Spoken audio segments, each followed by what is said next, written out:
Hey, Ross. Oh shit, I'm looping. I didn't realize I was sitting on my own page. It's great. Whoops. That's how you know we're gonna get off to a great start. I almost wanted to postpone, man, but I'm gonna try and keep it together for the stream. Because I have so much fucking cramming to do.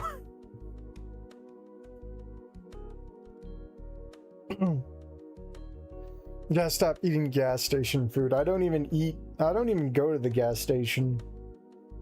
Wasn't even today. I think what started it was the leftover pizza from yesterday. It was like a really heavy pizza. I'm probably not getting that again. It was a new one for me, so definitely not getting it again. Hey Jack. Hey Chronic. Did you change it? Yeah, I changed the script. At least as far as I know. The dinos compelled you. For what? Pizza?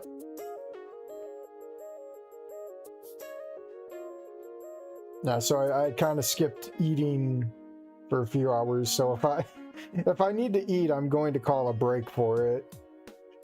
That's just how it is. Numero uno comes first.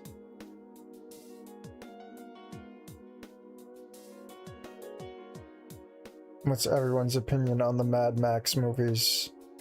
I don't have an opinion.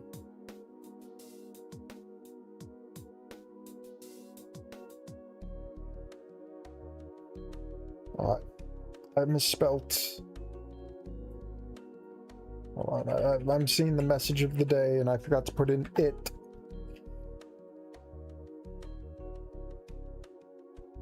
And I put in with twice for some reason. I'm definitely mentally ill.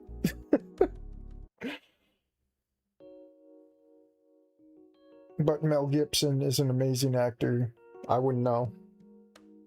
I don't really watch movies.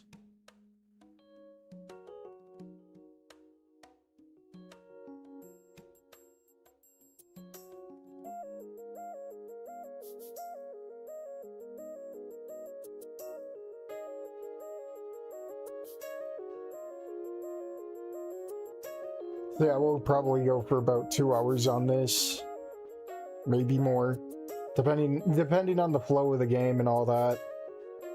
Because I only have one more day left before devlog drops. And I know everyone and their fucking mom's gonna be streaming that. It probably doesn't pay to fucking not stream that.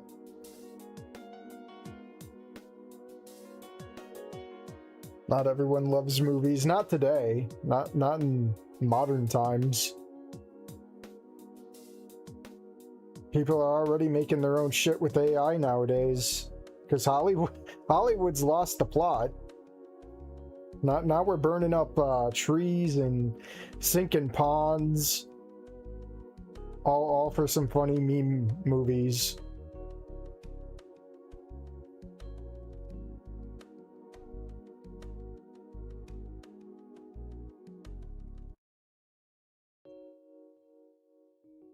I only watch older movies because we all know why, Oh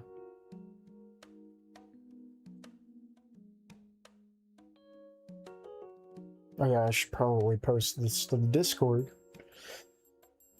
I'm definitely not on top of my game, so expect extra stuttering. Just remember, you're at the butcher shop today. We're going to be butchering up a lot of sentences. Premium prime cuts, man. Wouldn't have it any other way.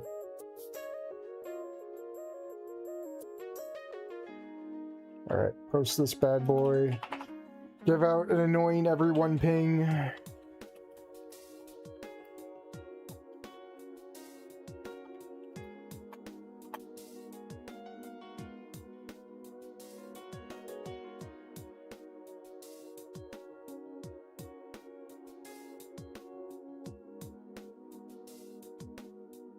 10 people in here. Not bad. No, I don't think anyone else streamed this yet, did they? Let me do a quick, oh, I don't know how you're gonna search this.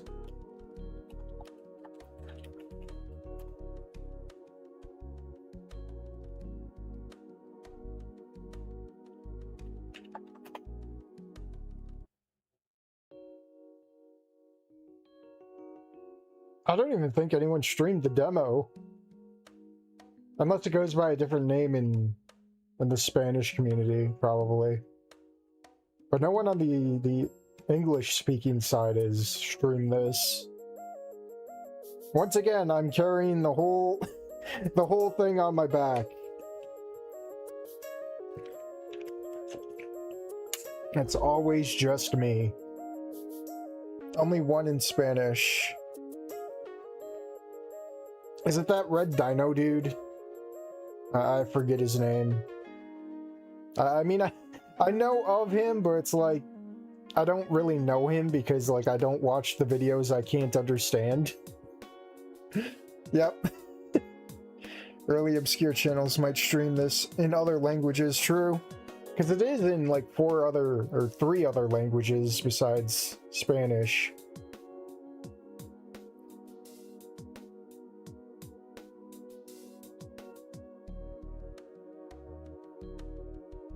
Alright, let's cut the music, transition to the game screen, and we'll boot the game.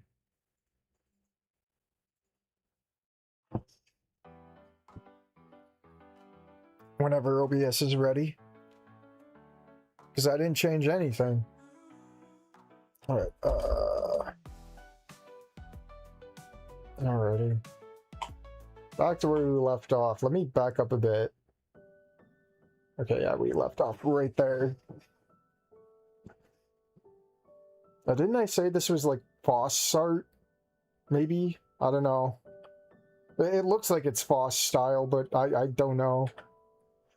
Peace and quiet. Nothing can be heard but the crackling of wood in this large room. My mouth, which had been babbling incoherently and uttering words that were not entirely clear, fell silent. My eyes widened, my breath stopped in an instant. In that instant, the instant I felt the lips of the Bambiraptor touch mine. My mind was in total chaos at that moment, the chaos that comes with such a sudden change. When fear and insecurity are overwhelmed by an overwhelming and growing sense of joy. Lunara, right in front of me, leaned her head forward, her eyes closed as she claimed all of my uncertainties with just one kiss. And I, caught up in the moment, finally closed my eyes, merging with this overwhelming feeling of satisfaction that saturates my body. It had been a long time since I had felt this happy. The seconds passed like hours that simply weren't enough. When finally Lunara's lips parted from mine, taking another few seconds for my mind to return to reality. We both opened our eyes. Well, it's dark in here. The lights were shut off. And nervous smiles appeared on our faces, as if neither of us had yet believed that this was possible. It just happened. However, a trace of concern soon appears on her face, as she stares intently at a point below my nose. Oh, I'm sorry, Inko. I didn't mean to hurt you. What? Your lip. It's bleeding. Well, that explains the red color on one of his fangs. Ha, don't worry about that. Wait, let me find a napkin or something. Give me a... I'm the napkin, Inko. Why does this look so stretched?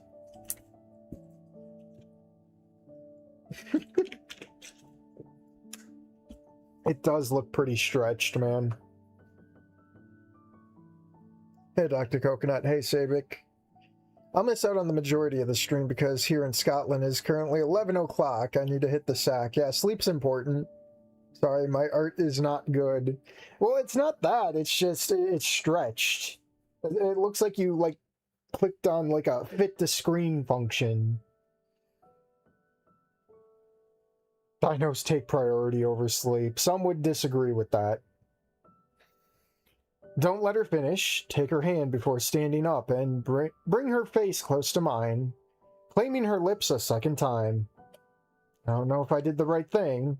I don't know what was happening beyond the contact of my skin, because I closed my eyes as soon as his lips touched mine. However, I was pleasantly surprised when I felt the soft touch of the scaly skin of his hands on my face. A second kiss, which felt as comforting as the first, if not more so. After a few seconds, our faces separate, although she still keeps her hands on my cheeks. Her gaze is warm, happy, with that touch of embarrassment that makes her look so sweet. My own face shouldn't be much different, surely showing the silliest smile I can imagine. We both take a breath, ready to say something, when a voice outside our moment interrupts us. What are you two doing kissing in here? Yeah. You have taken quite a long time. She's smiling. I thought she'd be angry. Oh. Inca lost his eyebrows again. Our eyes widen as we hear the voice of the matriarch of the house, and we both jump back to our original positions, staring at the pair of Trudants. Oh no. They're livant Trudants, who are looking at us with a mocking smile. Tarja, with a mixture of amusement and pride, I couldn't say, and Judy by her side, much more saddened than I would have expected. But well, that's just a part of her personality. I felt an overwhelming heat on my face, mixing embarrassment with the excitement of the moment, and Lunara next to me seemed to be in a not very different situation. How long have you been there? Forever. Little time. Since Cinco started talking. Sink me into the ground. They saw and heard everything. Immediately, my embarrassment became more apparent, and I didn't know where to look to try and to hide it.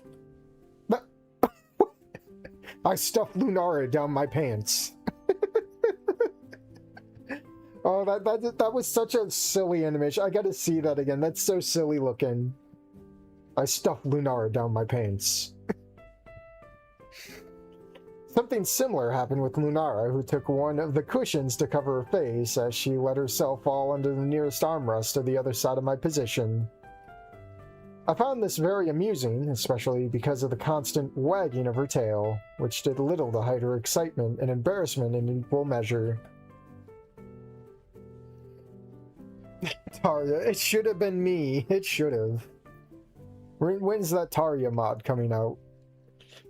In the end, the two Trudans gave us a break and simply sat down in their respective seats, while Judy searched the television for one of those Christmas movies that are usually shown on this day. Oh no, it's the what is it, the Express, the train movie. I'm not a fan of the excessive singing and praise for good wishes, but once a year doesn't hurt. Although watching a movie based on three ghosts of Christmas, I don't... do they appear in the train movie? Based on the 3 Ghosts of Christmas again is too overwhelming for me. However, it did have its benefits. Once the movie started, Lunara and I were able to control our embarrassment a little better. And in a way, the TV was a good catalyst for that. By the time we realized it, Judy was laying on Tarja's lap, both wrapped up in a warm blanket, while Lunara and I shared another. Together. Shoulder to shoulder until without warning, Lunara's head rested gently on my shoulder, and her warmth sent another wave of blush to my face. But I didn't do anything to resist. Quite the opposite, I rested my head on top of hers, enjoying the moment much more than I was enjoying the movie. By the time the tape had reached its end, my arm lay open, resting on Lunara's shoulder as she rested on my chest. This has been the best night of my life in recent years. Looney! Looney, can I ask you a question? Sure, Inky, what's up? Did you happen to keep the receipt for the glasses? No. Why do you ask? This is going to be quite interesting. Rip. The Epstein Express. Polar Express. That's what I was thinking of. Sorry, I don't really watch too many Christmas movies. I think I know of, like, A Christmas Story. The uncanny realistic 3D movie. That's true. We don't talk about that. You started it. I'm gonna loon. Let me try and get my neck feeling a little bit better here real quick. I should have done my stretches before the stream, but there's only so much you can do in today. I got my bedding laundry done today, so there was that. Oh. Well, this might have seemed a bit rushed, but I think it's a little too late to regret it. As if I were going to meet Lunara's parents! Since we spent Christmas with Judy and Tarja, Lunara promised to share dinner with her parents on New Year's Eve. The problem? She insisted quite a bit that I go with her and, well, I don't know where to start. Am I overthinking this? For now, once they receive me, I will introduce myself as a friend of Lunara's. Yes, I think that's best. Later, in a calmer conversation, I might reveal that we are a couple. I don't know, I'm really too nervous. Should I have brought these bottles of wine? I hope so. When Lunara told me that her apartment, the place where we had both stayed on several occasions, was only a few blocks from her parents' house, I almost had a heart attack. What if I ran into them by chance? Arg, I just hope they're nice people. I hope. I walk up to the door, shake the snow off my boots, and ring the bell. However, my thoughts are interrupted when I hear footsteps on the other side of the door, and after opening the handle, I am greeted by a... Oh god. He's got, like, corpse eyes. Holy Jesus Raptor! I think I'm in a secret CIA headquarters by mistake! In front of me stands a tall raptor, almost 2 meters tall, wearing an impeccable suit that seems to fit his figure perfectly. His face is hard as concrete, and those round glasses paired with his white hair combed to one side give him the air of a special agent. Shit! I don't even know him, and he already scares me. Yes? And of course, his deep voice completes the secret agent look. Hello, is this Lunara's house? You mean Lunara's parents' house? Who's asking? Breathe, Inko. Don't let fear defeat you. My name is Inko. I'm a friend of Lunara's. She invited me today. The person in front of me remains motionless for several seconds, and I feel that his gaze is analyzing me as if he were a scanner or an X-ray machine that can see right through me. He doesn't say anything, doesn't move a muscle. Someone help me! Balthazar! Who is my love? Then a black-scaled Bambi raptor, slightly smaller than me, comes to my rescue. She looks young, but you can tell she's already a certain age. Both its feathers and fur are also black, which makes its bright golden eyes stand out even more. It appears at night, I'm sure. I'll get a good scare. A young man here claims to be a friend of Lunara. Really? Oh, how exciting! Looney didn't tell me a friend was coming. Come in, I'll let Looney know right away. Excuse me. That pickle. Oh no, Inko's gonna find out about Lunara's pickle. Inko, this is my special friend Rosa. It's like Dino G-Man Batu mashup. Put him in a strong voice. I was gonna give him the Idakin voice. He looks so dark. He doesn't come off like the Stone Cold Steve Austin style, man.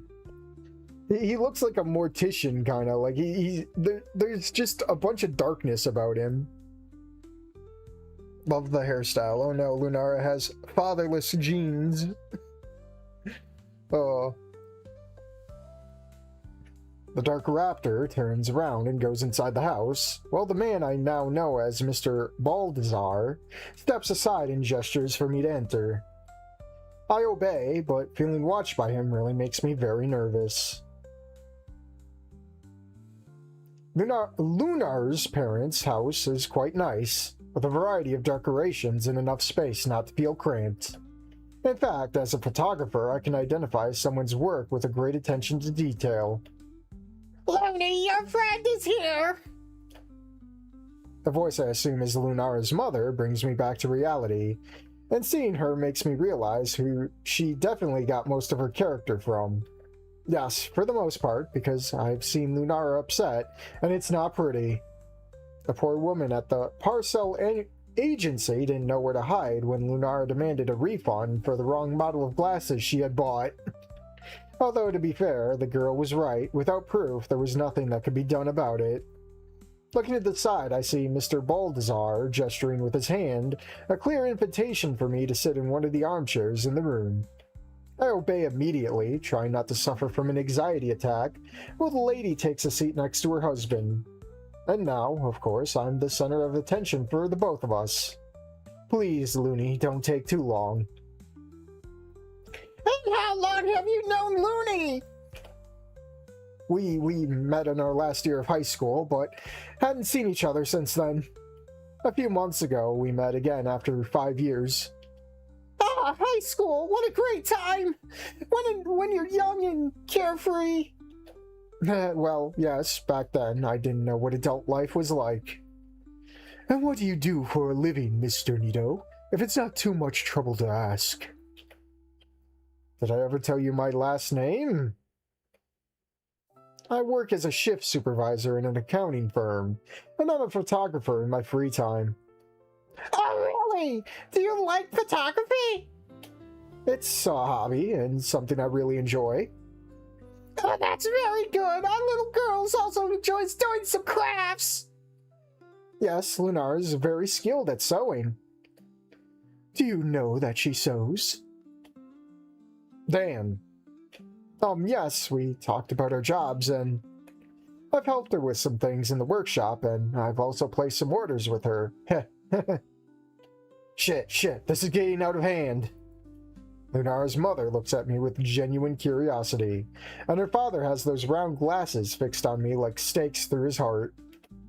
I can't see his eyes, but I'm sure he could shoot laser beams and melt me, or worse.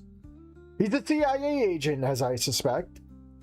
Then I hear my savior's footsteps on the stairs, and I breathe a sigh of relief knowing that I will no longer have to face Baldassar's pressure and... Shit! I didn't ask the lady's name. Inky, you finally arrived. Sorry for the delay. Inky? Oh, shit.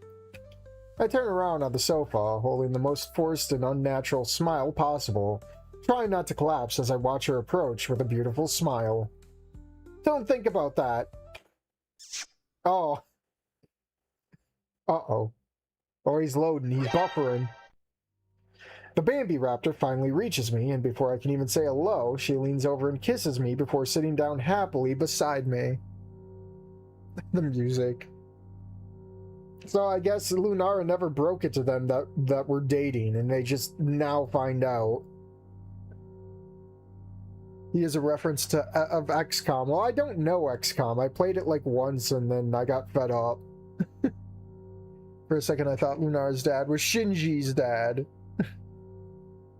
It seems like Inko's quite in a pickle. I see what you did there. What are your intentions with our daughter? Oh, shit. Oh, shit! I'm frozen by what Lunara did, something she seems completely oblivious to, looking at me with that sweetness that characterizes her so well. But I feel like I'm in an abyss right now. One moment, I don't think it's me. Hello, darkness, my old friend. I slowly turn around and immediately feel the pressure of Baldassar's gaze on me, like a wrecking ball falling on my shoulders. His eyes hidden from my view behind those round glasses, but his aura. His aura is as suffocating as breathing underwater, like Piccolo's. Miles deep. Balthazar, stop bothering Inko! I'm sorry. Excuse me, what? Don't pay attention to him, Inky. Dad likes to joke around all the time. Something tells me that attempt at intimidation was no joke. Not entirely. Oh, just kidding. A joke. A joke. A joke. It was not a joke at all. It's so nice to finally meet you, Inko. Looney has told us a lot about you and how much you've helped her with your photos on the store's website. It hasn't been that much. It's the clothes Lunara makes that really attract the public. Besides, if it weren't for her, I wouldn't have rekindled my passion for photography. I turn gently towards Lunara, who gives me a soft smile when she notices me. Our hands reach out, and forgetting the fact that I'm in front of his parents, we hold hands firmly and supportively. That's wonderful! I'm glad to see you supporting each other! Thumbs up. The foundation of any relationship is mutual respect and support. Mr. Balthazar and I nod in unison, a sign of mutual understanding. I understand. He is a father concerned about his daughter's happiness. Happiness that I want to create and share. Together. Can we continue our conversation while we eat? Oh, my little girl, get ready, Inko, because Lunara's always had a big appetite. Don't worry, ma'am. I've seen that before. Several times. Inko. I'm glad to hear it. And don't call me ma'am, it makes me feel old. Just call me Juniper. Alright, Juniper. God, that's... I want to say Jupiter. The autism makes me want to say it. Inko will appear in my Forever Snoot sequel. Alright. Mr. Bulbasaur. Oh, already out here with the slander. She looks at me with narrowed eyes. I'll work on it. Oh, nice transition. Dinner at the Williams. Wait, is it Lunara Williams? Oh no, she's related to Boogie. Dinner at the Williams house was a real treat. Lunara wasn't lying when she said her mother made the best salmon in the world. It's a shame I couldn't enjoy it as much as I wanted, being the center of the questions and answers. In addition to having to tell part of my story to Mr. Balthazar and Juniper, I spent most of my time talking and not chewing. Almost, I was gonna say, almost choked like 3 times throughout it all. And I filled up too quickly. We talked a little. About me, about them, about everything in general, although we decided to keep some things hidden. At least for the moment. That's great news! It really is much cheaper than before. We're looking at apartments, but it's not certain yet. In any case, it would be cheaper if we shared the rent. It just makes me sad to leave you all. Oh, Looney, don't say that! Besides, we only have about 20 minutes away by car. We can meet up whenever we want. Weekends are free. We can always come and go for a drink somewhere. Oh, I swear I've seen that pose before. From some other, Snoot character. Shit, I forget which one. That would be fantastic! Juniper's enthusiasm is contagious. It's a shame her husband can't share it. He looks quite downcast as he returns to the living room with us. It seems that phone call wasn't good news. What's the matter, dear? Work. It seems Dr. Valhin needs a team to monitor samples in the laboratories. Oh, I'll pack a lunch for tomorrow then. Thank you, dear. May I ask what your job is, Mr. Baldassar? He stares at me for a few seconds, as if he's evaluating whether or not to answer me. My team is dedicated to studying samples from strange subjects. We analyze the biological and chemical components of test subjects in order to determine their threat level. We classify it by type, range, and level of danger for the best way to eradicate it in the future. So he's SCP agent. Test subjects, threat level, eradication. I was wrong. Baldassar doesn't work for the CIA, but rather in a government department fighting aliens. Oh, Dad, don't be so dramatic. Don't pay any attention to Inko. He's a lab technician at a pharmaceutical company. Or a lab technician at a pharmaceutical company. That was my second choice. Of course. Will Anna Kim come back? I don't know so far she is mentioned, but she does not appear. Uppercut. I'm trying to make the new COVID virus. Sounds like he works in a sperm bank. God. It was a tense night, but it was good. Very good, in fact. You had my doubts, player. Or rather, insecurities. But Lunara's parents turned out to be very understanding and kind dinosaurs.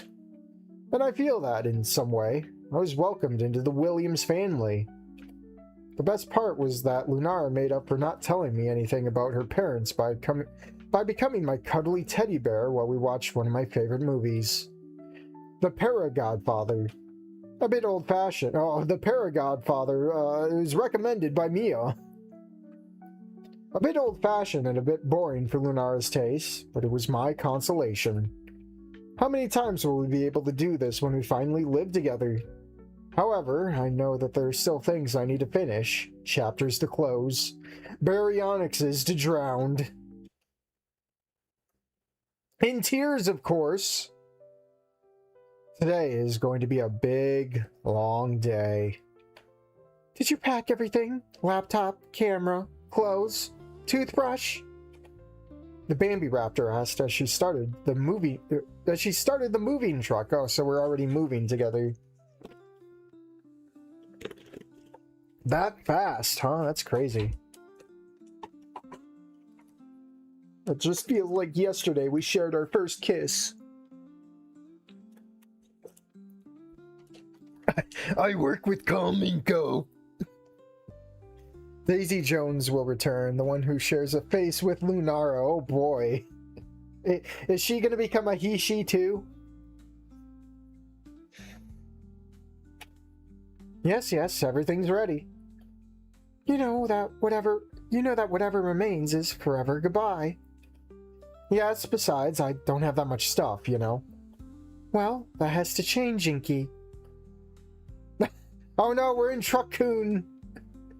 I like how it's like animated clip art. Hold on. Can I make a funny joke? I know this is off the cuff. Please, give me this moment. The prophecy has to come to fruition.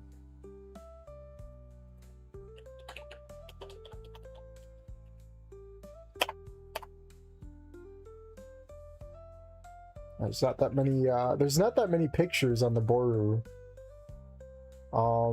Shit. Oh, actually, I can make this work. I can make this work, kind of. Maybe. Give me a minute here. Where's my share? We got to do this.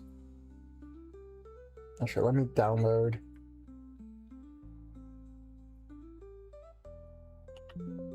No. Ali is trying to fight me. Stop it.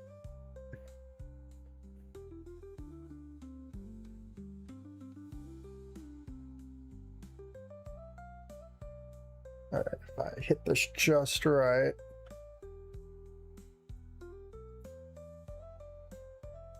There we go. It's perfect. It's going to merge the plot with Dancing Towards Tomorrow now. It is! Hold on. I can make this better. can make this better if I know how to... Which way are we turning with this? Okay, there we go. Or just put them under. Oh, let me... There we go. They're being run over. Let me squeeze them in. They're being run over. Oh!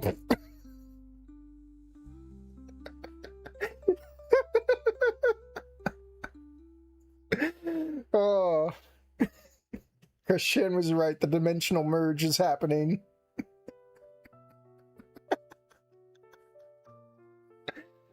Oh.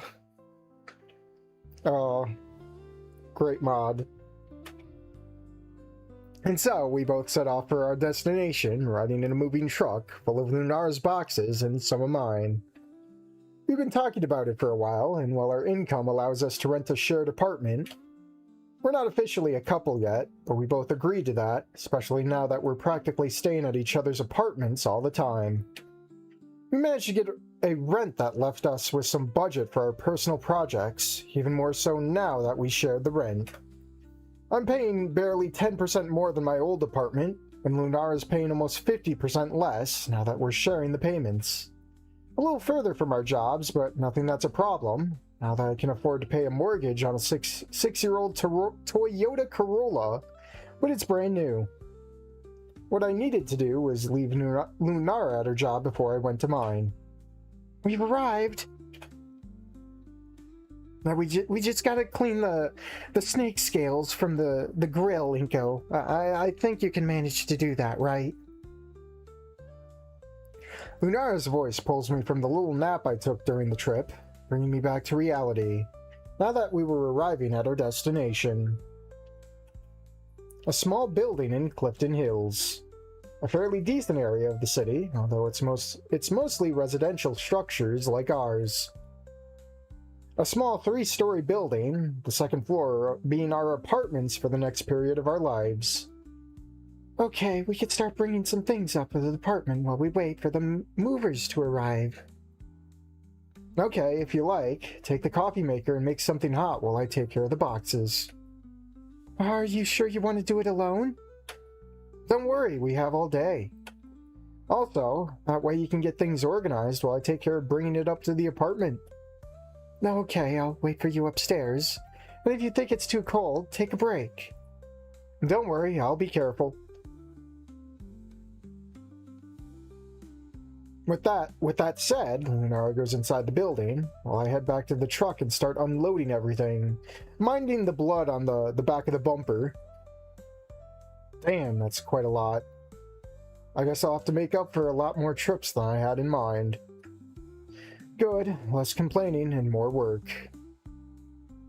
Box. I take the first box and go up to the second floor, open the door clumsily and leave the box right up next to the threshold before going down to the truck for a second trip. Oh crap, this looks like it's made of glass, I'd better be careful. At least when I return this time, my girl will be waiting for me with a nice cup of coffee in her hands. Here, you'll need it for the cold. Drop. Damn it, Inko! That was some fine china in there! Thank you, love. I think these are the kitchen things. I really hope it all fits. Of course, the kitchen has more storage space. It shouldn't be a problem. I finish my cup of coffee and give it back to Looney. I give her a quick kiss on the tip of her snout and go back downstairs to continue carrying things inside the apartment. Also, I don't want to leave the truck open and alone for too long. Apparently, we're like kind of right next to Skin Row. No wonder why we got such good deal on this apartment. Countless trips later, I don't think I can feel my back, and my hands are somewhat cramped. We did well to hire a moving company to transport the bed and the larger appliances, as carrying them up these stairs would have been a real hassle. Well, let's not even talk about the sofas Lunara had in her old apartment. It was difficult, but the boys did a good job not breaking anything. I think I could give them a good tip. However, my body feels sore after all the physical exertion, so I could only manage to lift out $1 instead of a 50. What worries me is that the muscle isn't the muscle pain, but the running mucus I feel inside my nose. Now you're gonna make me do it! God damn it. Last thing I want right now is a cold. Sitting on our sofa, I look at the clock and notice that it's past 6:30. I think I'll install the TV tomorrow. Anyway, the stand has to be mounted on the wall, and that'll be a pain. Besides, what my body is asking for right now is a few minutes of rest. Hey, big boy, good job today. My girlfriend surprises me from behind. I can't believe we're moving in together and we're not even married yet. Didn't Raptor Jesus say something about this, Lunara? Wrapping her arms around my neck before giving me a little kiss on the cheek. How's it going back there? Everything is ready. Would you like something to eat? Later. I let out a sigh.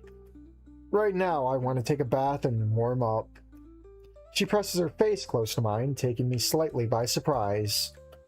That sounds good. Do you want me to come with you? Hey, you fill up the bubbles and give me my bath toys. I smile mischievously. Nothing would please me more. Due to moral issues, we cannot continue with the scene. Our Inko is enjoying his bubble bath with his little rubber duckies and floaty boat.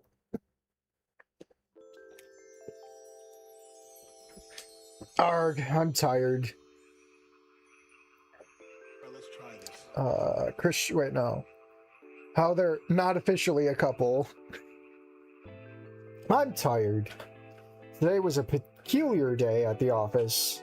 I'm really grateful for the promotion, but the extra work isn't entirely pleasant. Well, that has its benefits, especially now that I can drive our own car and don't have to take the bus. It's only 6:30, but I think we could go out for a bite to eat today. I wonder if Lunara would like the idea. I just hope that their day at the workshop was much better than mine. A couple of minutes later, I find myself in the front of the entrance, and judging by the number of parked cars, I have to assume that that's not the case. In fact, I get a little worried seeing the number of shadows cast from inside the place. Damn, looks like it's one of those days. Oh, hey! The gang's all... Stella's got, like, her hair down. Oh. That's great. The gang's all here. All we're missing is... Well, this is ending... Well, if this is ending to, Wani, is this also ending to Snoot? Because I don't see Fang. I think Fang is still dealing with her crackhead drug abuse. Oh boy. I entered the premise, and I see a good number of customers inside, all of the same shape and size, possibly of the same age. With the exception of a short white feathered bird that is obviously twice our age. An ankylosaur... The fandom can never decide what Rosa is, just like they can never decide what Sage is. And a Quillops, at least to me, a Stegosaur, a Parasaur, and that short-statured Pterosaur. And as expected, they all turned towards me, and as soon as I entered the place. Good evening. However, they all keep looking in my direction. Damn, did I do something wrong? I just realized it's Estrus season. Hello, Inko. I noticed that little Shudan in the crowd, and for some reason, I feel like the atmosphere suddenly feels less tense. Hi, Judy. I see you're busy. Yes, it's an urgent order. Lunar's taking care of it back there. Oh, okay. I'll wait then. I step back a little before nodding, just to take one of the customers' seats near the door. This isn't the first time this has happened, after all. Forgetful customers arriving at the last minute with an urgent order. I guess I'll just have to wait until Looney finishes before going home. And just like that, my fucking mucus kicks in, I told you.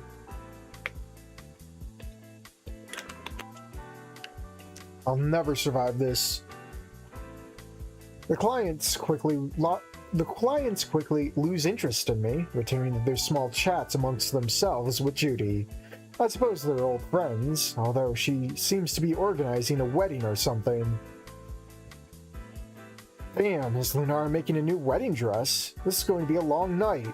Suddenly, I remember in a past life, I had an assignment to make a wedding dress. Perhaps I should go check in on Luna and see if I can offer any input and maybe just a percentage of my thoughts. My 2 cents, if you will. My 2 hours, if you will. Shit, I'd forgotten! The ankylosaur suddenly exclaimed with a rather marked accent, taking me by surprise and forcing me to look away from my cell phone. And apparently I'm not the only one, because many surprised eyes are looking at the woman with equal astonishment. With so much rushing and so many things going on, I forgot. There's still time, Rosa. We'll be able to find one, don't worry. We'll certainly find some online. That's the least of it. You can ask Inko if you want. Me? What? My attention turns completely on the not-too-distant conversation, watching with some concern as those present turn in my direction. I couldn't help but feel a shiver run down my spine when I found myself the center of attention. Damn, Judy, what trouble have you gotten me into now? The old tarot is getting a little closer, and although I'm somewhat intrigued, I try to remain calm with a touch of curiosity. Excuse me, Inko, right? She extends a hand in my direction, and I gesture a gesture I promptly return with a polite handshake. Yes, it's me, and you are? Inko, this is Samantha, and these are Rosa, Stella, and Naomi, and they're really in a bind. Wow, it must be something serious for Judy to intervene like that. I'm sorry it's so sudden, but we really need a photographer for a wedding. So this is what it was all about. Oh well, I have a camera and I take some pictures, but I'm not a professional photographer. It's more of a hobby, I think. Inko was the one who took the photos from the online page of the store. Oh, really? You have a talent for that? Thanks, I guess. Suddenly, the ankylosaur girl steps forward, closing the distance and taking my hand with a gesture that gave me quite a fright. Please, son, we are begging you. You were supposed to find the photographer, but so much has happened in such a short time that I forgot. We'll pay whatever it takes. Even extra for the inconvenience if you have to modify your calendar. What? No, you don't have to pay me extra or anything. Fuck it. Okay, I can do it. When would the wedding be? Tomorrow. Tomorrow? Yes, that's why I said because of the inconvenience. Damn, this is going to be a problem. Lunar and I were supposed to go to dinner tomorrow at that 5-star restaurant we waited so long to book. I'm not sure if... Uh-oh. However, my words are interrupted when the back door of the store opens, revealing my girl completely exhausted. I only need to see her to realize it. Her shoulders are slumped and her eyes are slightly red, surely from all the hours she spent on this order. And although her face shows a beautiful smile when she sees me, I can't help but notice the tiredness in her eyes. Are they done? You could hear the anxiety in her voice. Yes, Lucy, is it? Oh, okay, we do have Fang. Never mind. So, I'm assuming this is ending 4. We're not doing When Worlds Collide. We are doing When Endings Collide. You're about to find out. Yes, it's female here. I mean, we did get Sage jump scared earlier in the last stream. Yes, Lucy is waiting inside. She wants to see them and hear their opinions about it. Without waiting for second thoughts, the little pterodactyl flies past everyone present and goes inside the workshop, closely followed by the rest of the girls present. Judy even stays for a few seconds, but after a glance at us, she decides to follow the rest. She probably did it to see the dress, or to give us some privacy. Uh-oh. Stranger danger. Lunara lets out a long sigh now that we are alone, and with a heavy step she approaches me, before resting her face on my chest. Everything alright? I hate making clothes for Teros. Their wings are so... uncomfortable? awkward. She lets out a long sigh. I need to rest. How about a hot bath? Some takeout and a night together in front of the TV? She raises her head with a knowing smile. I'd love that. You said you made a dress for a Terron, right? She nods. How do you do the wings? Aren't they tucked in the middle or something?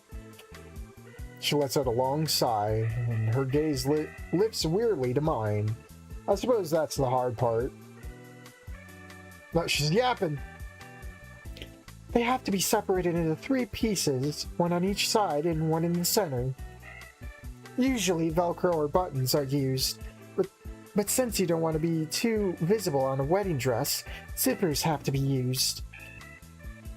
And how am I supposed to put that on? I mean, you have both wings in the middle. Well, let's try this. Gigi, it's complicated. Usually on the top part opens completely.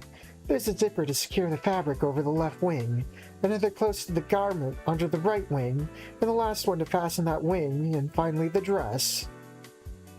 Damn, my head hurts just thinking about it. You have no idea. No, there she is. Oh no, it is ending 2. Oh no! Ending 2 for ending 2, I suppose.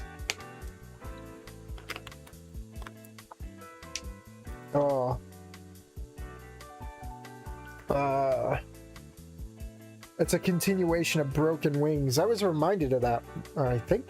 Was I? I don't know. There was some fanfic that I think used this exact sprite. Well, not fanfic. There's a mod that used this exact sprite, I think. I think it was like on one of the first Snoot James I did. Wait, how many parts of this mod will there be, since the demo seems to have a lot of stuff for us to see? Yeah, we still didn't get to the wedding yet. Imagine all the combinations once Ashfall's released, all the fan games that take place in Snoot Game Ending 3 Wani, Ending 1 Volcadera Ashfall, Ending 2 timeline and such. 64 timelines with countless fanfics, fan games, and mods. Boy, we're in a world of slop. Blue Day, was it? Or something like that. I don't know. Hold on. I do have it clipped in my my mod list. It was called shit dog. Mending Scars. But she's wearing something else, I guess. Never mind. That's a different mod I'm thinking of. Shit. Or was it that one horror mod? Fuck. The one for Halloween. Fuck, I don't know anything anymore. I'm so snoot slopped brained. I can't even slop right. We shared a quick kiss before feeling the workshop door open again, from which emerged a group of smiling faces. Alongside a new one who I assume is the wearer of the wedding dress. Wow, is it normal for her to look this thin? It's the crack cocaine, Inko. Stop being insensitive. What did you think? Did you think it needs any further adjustments? Maybe another shoulder area or a little more. Wait, maybe adjust the shoulder area a little more. Mom, I already told you it's better this way. It's better the way it is. But Fang, don't you feel uncomfortable with that loose part? I prefer it this way to having my movements restricted. But what? I think she looks good the way she is, Samantha.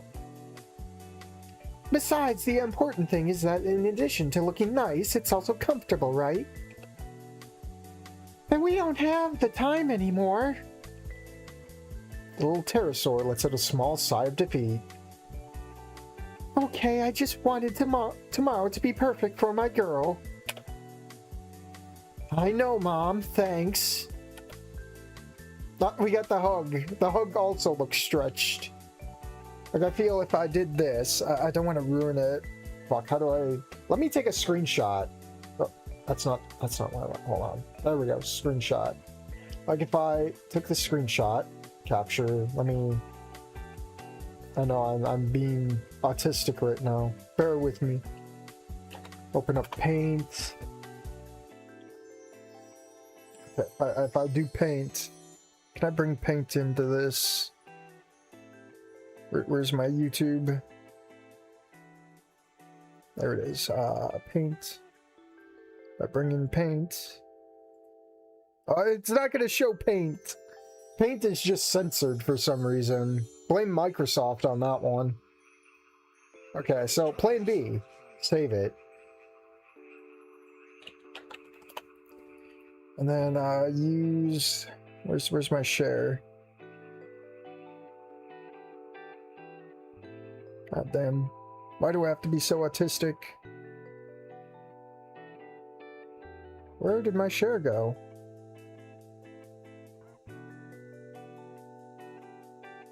There we go. Let me color share.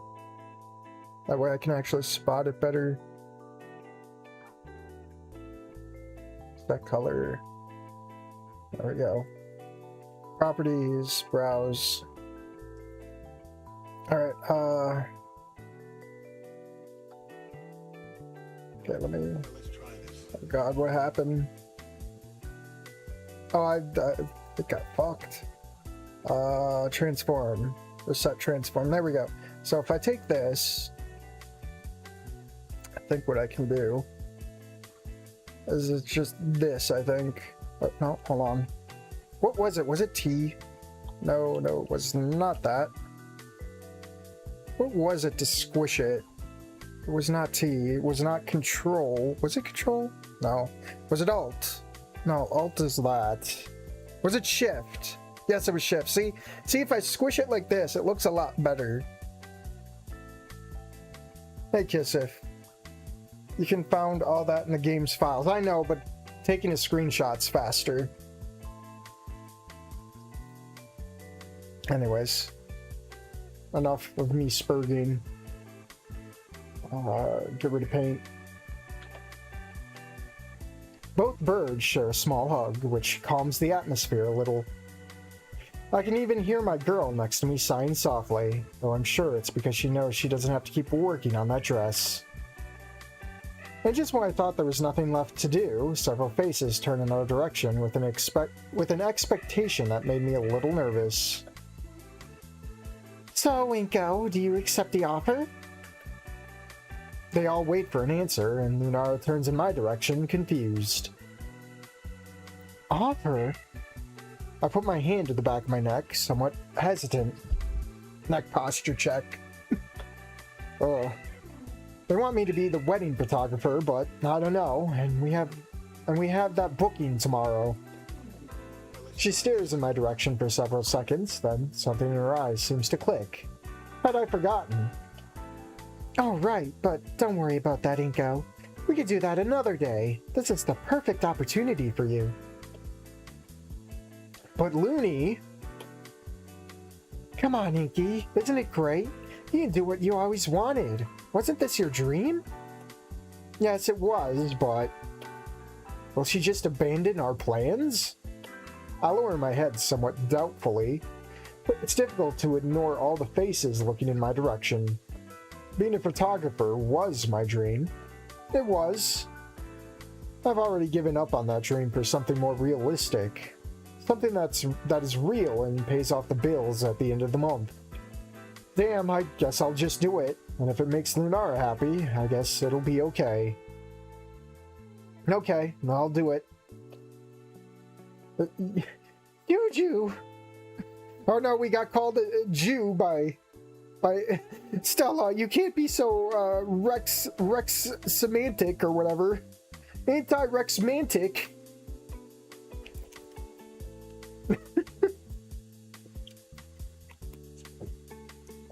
So Inko, wanna be the groom. Oh boy. There was that mod where Fang goes schizo. Yeah, that was during Halloween. Thank you, Jesus Raptor. You're really saving us with this. Oh, you're really saving us with this. Like I said, I'm not a professional, but I'll do my best. Where and what time would it be? I'll give you my contact information. I'll send you the address and time later.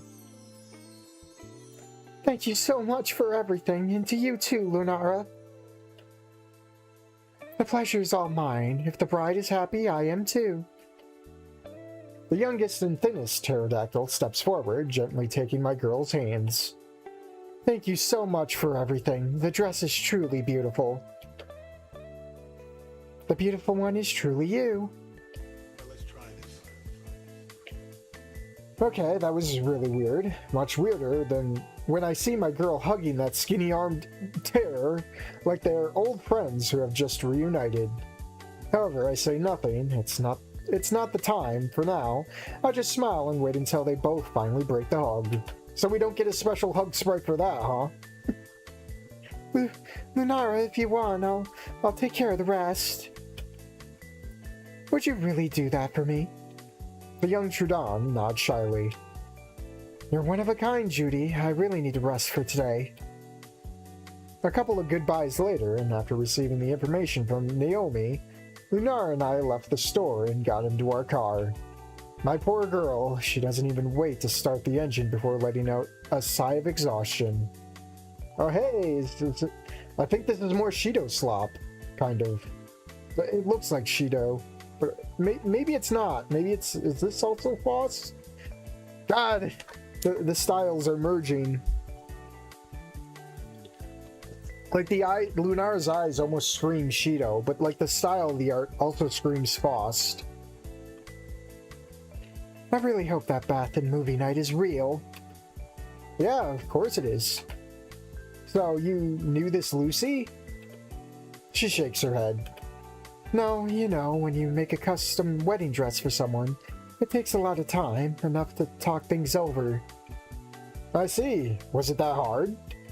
She lets out a sigh, and I feel her hand rest on my thighs while I drive. Lunara, it's not the time for this! I'm driving!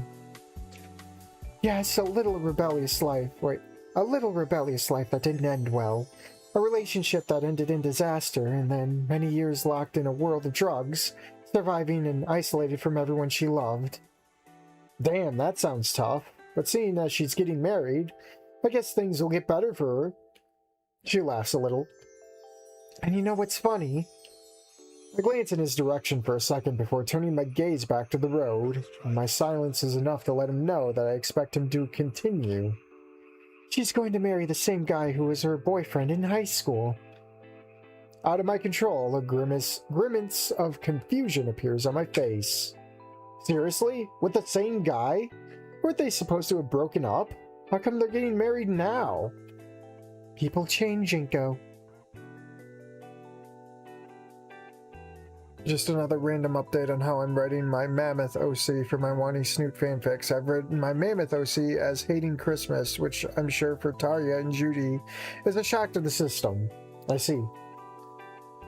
I can't help but frown at that. If there's one thing I've learned over the years is that we don't really change that much.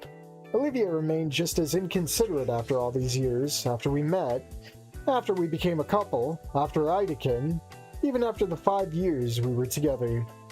She was always the same selfish person. And in her eyes, I was always that idiot who left himself be manipulated.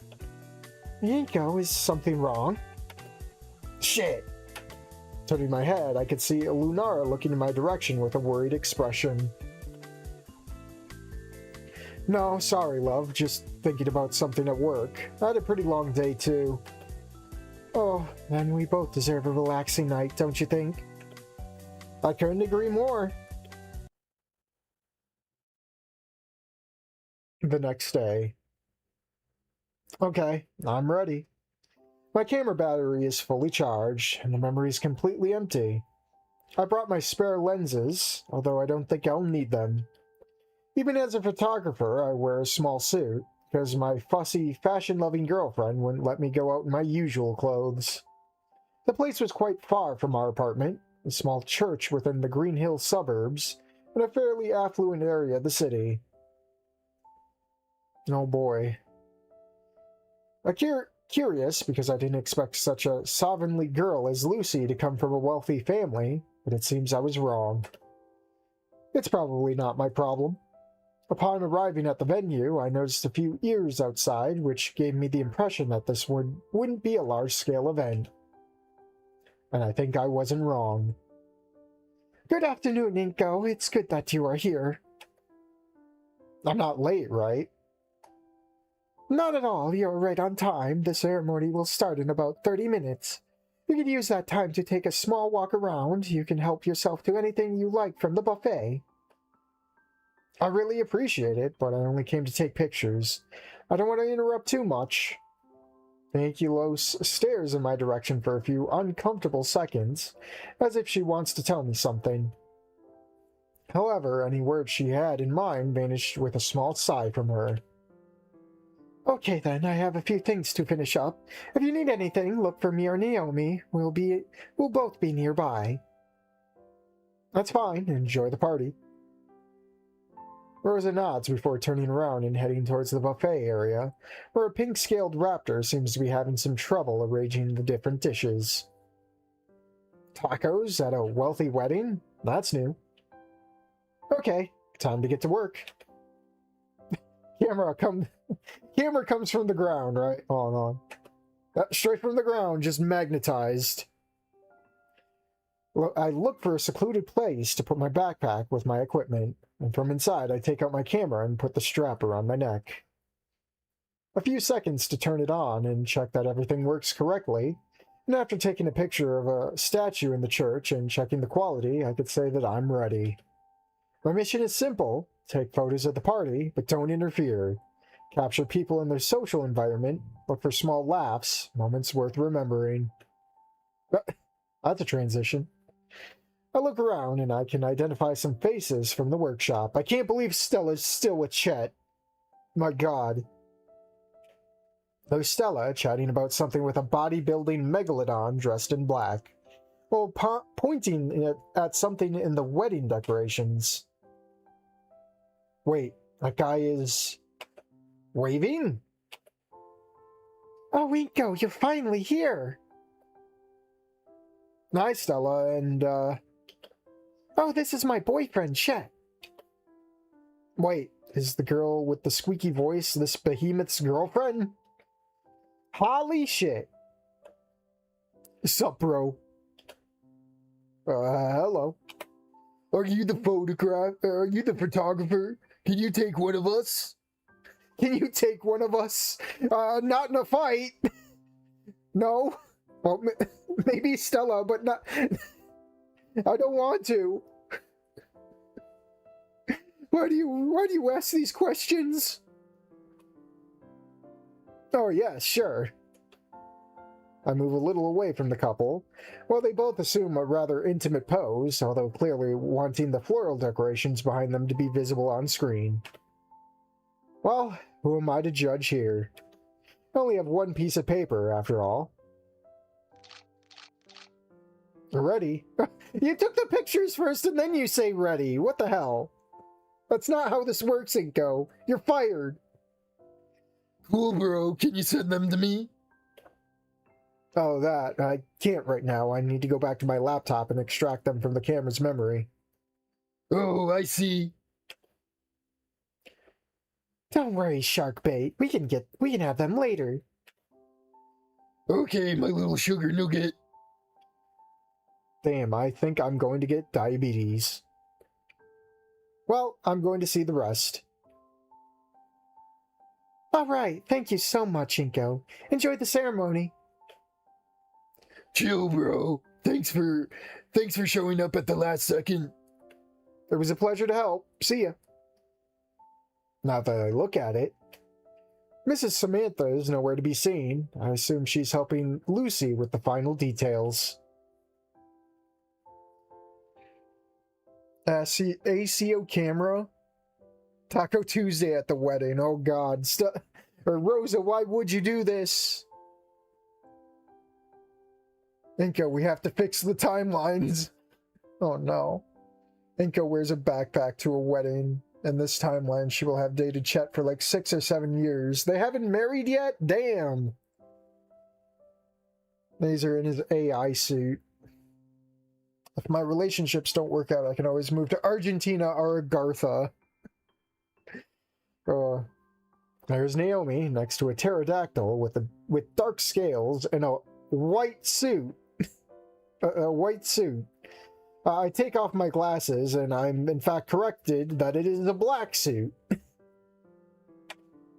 I'll have to talk with my eye doctor later today after this is all said and done. A couple of faces I don't recognize, among which stands out is an imposing Neanderthal next to a green-scaled T-Rex. Oh no, it's Spears. There really aren't many people present. I don't think I'd take Fang as the one to invite the principal over. Oh god, we got like ending. Oh no, it's last second save. Oh god. Flashbacks.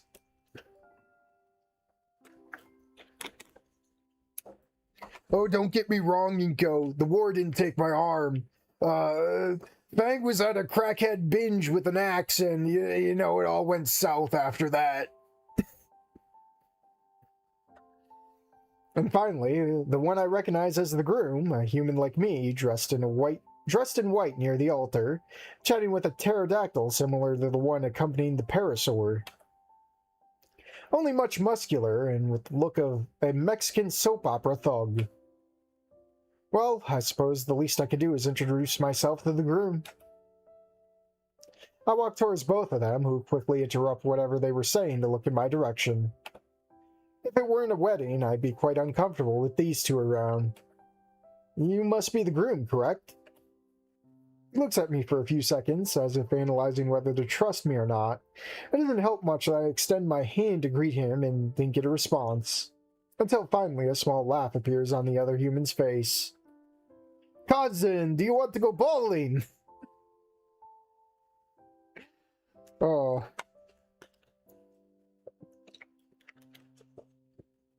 Damn, Inko is fucking pale, though. And you must be the photographer. How did she find out that I was the boyfriend? Wait, how did she find out I was the boyfriend? Because I was the only other human? Great, another funny one. You could say so. Inko G. Nito, at your service. I approached to greet him with a handshake. Wait, is it Anon I Moose? I don't know. Anon I Moose, it was a pleasure to shake your hand. Shit. Anon raises his right hand to wave, but I wasn't prepared to see the prosthetics that now replaced his hand. Oh, I'm sorry, I didn't know.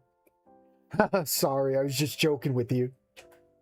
And before I could escape my astonishment, he raised his left hand, giving a small fist bump to my hand, which I still remained motionless from surprise. I think I froze for a couple of seconds, trying to understand what was happening, when I saw an even bigger hand offering me a greeting. It was the great Pteryx that accompanied the human. Should I just give him the big burly man voice? I'm Ripley Aaron, the bride's father. We really appreciate your willingness to adapt to the unexpected. Ow, as I hit my fucking mic arm. That's great. Sorry, it's like I really gotta like change postures when I fucking push out that voice, man. It's not comfortable. Don't worry, it's a pleasure to help. I return the greeting, and for a second I have a feeling that if the pterosaur really wanted to crush my fingers, it could do so without any problem. Thanks to Jesus Raptor, that never happened, and by letting go of my hand, I'm still able to take photos without any impediment. Inko! Holy shit! The voice of that Parasaurus that was in the story yesterday gave me quite a fright. I turn around only to see her with a smile that's too wide, walking towards us with that other brown pterodome right behind her. I'm so glad you made it. I thought you wouldn't. I said yesterday I would come, didn't I? Yes, well, it's just that. Forget it. Why don't you take a picture of us? Come on, Nather, stand next to me. The young pterodome just nods, and both look in my direction, waiting for me. Well, I guess it's time to get to work, so I'm not wasting time looking for the best angle and lighting before taking several shots. I can't help but think this dinosaur thinks this is a fashion show, staring at the camera and posing instead of enjoying the ceremony. The pterodactyl, on the other hand, just smiles gently, as if this were his daily bread, appearing calmer, or rather, letting himself be carried away by the girl's enthusiasm. Ready! Perfect! Come on, Mr. Ripley, Anon. Let's take a picture together. Was it my imagination, or did Ripley just growl and Anon just let out a tired sigh? You know what? I better focus on what's my responsibility. Naomi and Nazer positioned themselves next to the human and the bride's father. I understood instantly that I would get a smile from Ripley, so I just focused on getting some good shot. I wouldn't get a smile from Ripley. Oh, God. I'm just butchering it, like the prophecy stated.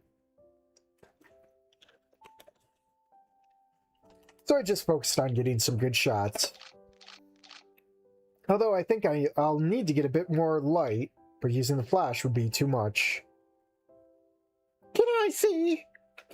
Naomi's voice interrupts me, only for me to notice that she had moved closer. Too much. Nazer, come take your girl. This, yes, but I think it'd be better after I edited them. Oh, but did they turn out okay?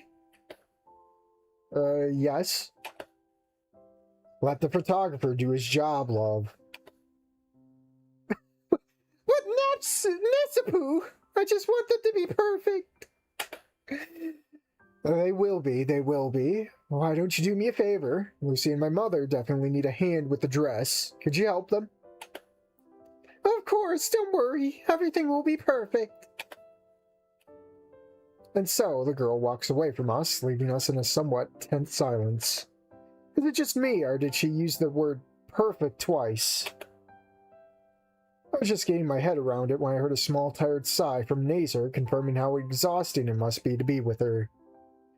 They say in this ending I have to break up with her much later than anticipated, and man, Inko, I'm biting at the chance for this, man.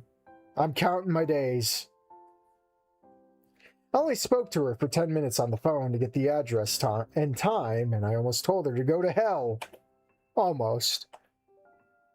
Sorry about that. My girl just wants everything to go well. Inko, right? He extends a hand towards me. I didn't hesitate to return the greeting. The same. Nazer Aaron, Lucy's brother. Nice to meet you. The pleasure's mine. Well, I suppose you've already been told what to do several times. He really knows his girlfriend. So I won't take up any more of your time. We'll be around if you need anything.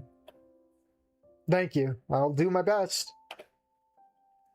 Hey, Nazer, could you help me with this? We both looked in his direction, only to see the other human trying to adjust the sleeve of his suit over his prosteral arm. He looks quite uncomfortable. If you keep forcing it, it's going to break. I'm not forcing it. It's jammed by the mechanism, that's all. Haha, you wanted the suit, didn't you? Well, now you have to settle for your choice. You know I chose this suit. Besides, you're not exactly the best person to talk about fashion sense. Will you ever stop bothering me about that? Not while I'm breathing. You're making fun of, like, Ripley's son in front of Ripley. But I guess Ripley's done worse to Nazer. Yeah, it's funny to see a boyfriend with his brother-in-law getting along so well, although it could be their way of dealing with stress. However, one curious scene worth noting is the Terran trying to adjust the suit's sleeve over the groom's prosthetic forearm. It's just a silly shot after all. However, a heavy hand on my shoulder catches my attention. Mr. Ripley? Do you have a minute?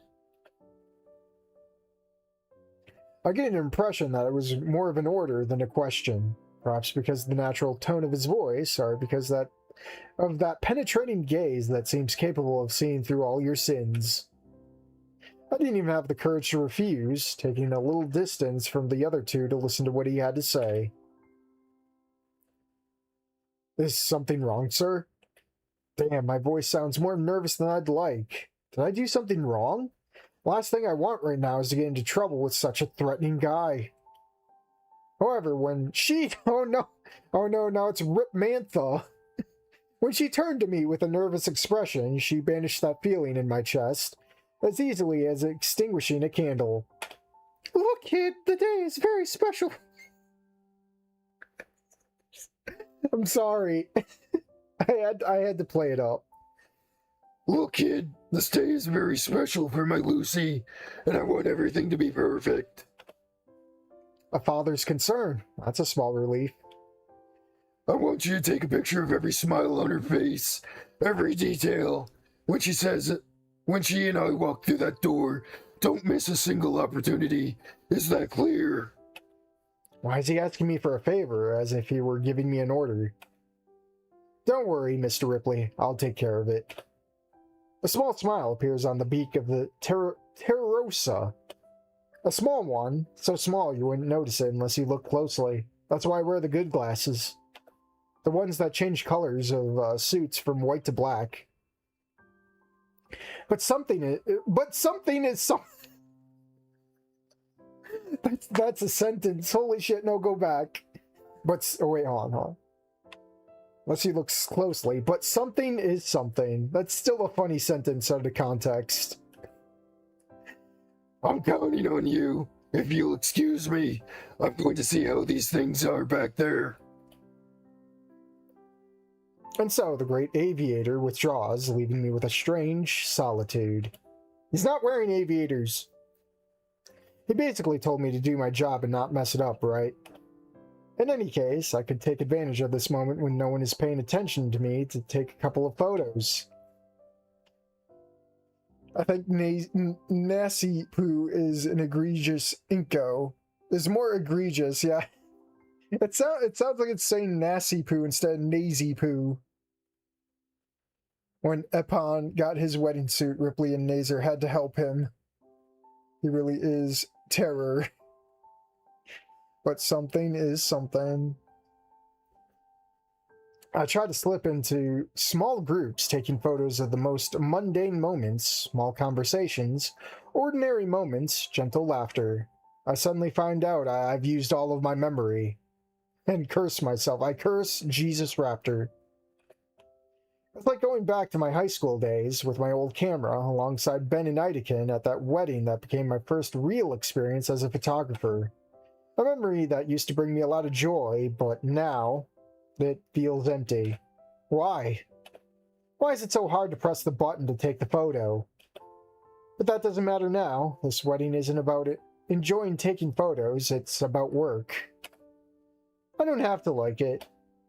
It just has to be done.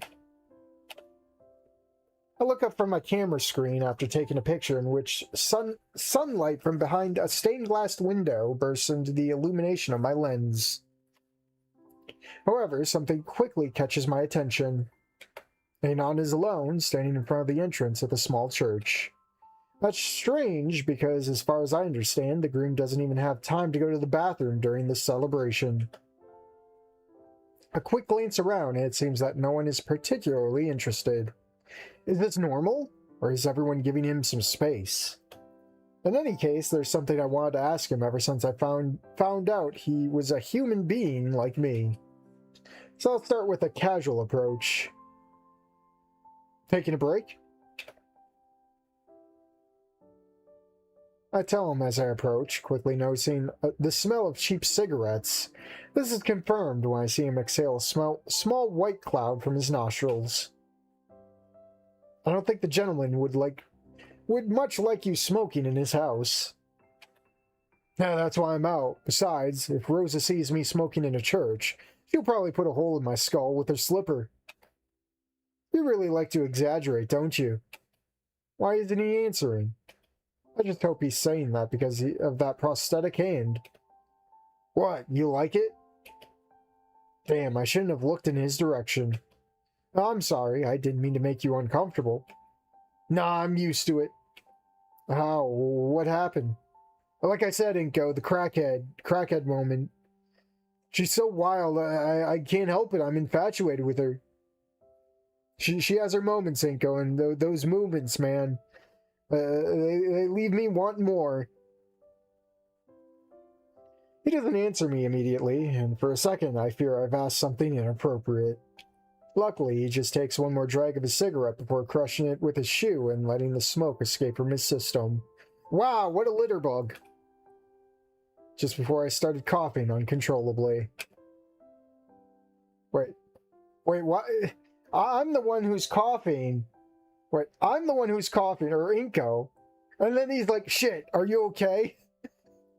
Inko's got the Thinko's coming out saying, like, are you okay, Inko? Oh, wait, no, it's Anon. Anon's coughing now. Okay, never mind. We're all coughing here. Cough, cough. Yeah, it's been a while since I smoked one of these shitty things. Oh, and here I was wondering how you could be so calm on your wedding day. Now, just because I doesn't seem nervous doesn't mean I'm not terrified. Shit, I'm sorry. It's okay. It's a strange feeling, terrified and happy at the same time. Nothing I've ever experienced in my entire life. But to answer your question, this is what happens when a grenade explodes too close to you. Damn! Did you serve in the army? 4 years in the Gulf, worst place in the world. I'm sorry to hear it. That's life. The important thing is that I'm almost completely back. And today I'm going to marry the dinosaur of my dreams. He turns towards me, opening his hand to the sides, a gesture that confuses me a little. So, how do I look? Nah, that's what it was about. I can't help but let out a small, amused laugh at his attempt to hide his nervousness. Like a scared puppy. Perfect, then. He takes what looks like a mint chewing gum wrapper out of his pocket before putting one in his mouth. Wrapper and all? On. Wrapper and all. Damn, Anon, you're pretty hardcore. Oh, no, I just gotta get my fiber in, man. Come on, Inko, this is your chance to ask. Hey, Anon, how did you know, when was the best time to propose to your wife? Well, fiancé. The question stops him in his tracks, and the other humans look directly into my eyes. I can sense something brewing in his mind, and a sly smile soon appears on his face. Man, Inko, she was holding me at knife point, and man, looking into those eyes, I just had to say, Fang, will you marry me? And it was all downhill from there, Inko. It seems he discovered something about me, even without me having to tell him. Friend, if I had known the answer to that question, I wouldn't have made so many mistakes. I can only tell you one thing, that moment simply doesn't come. You have to create it. Wow! Wow!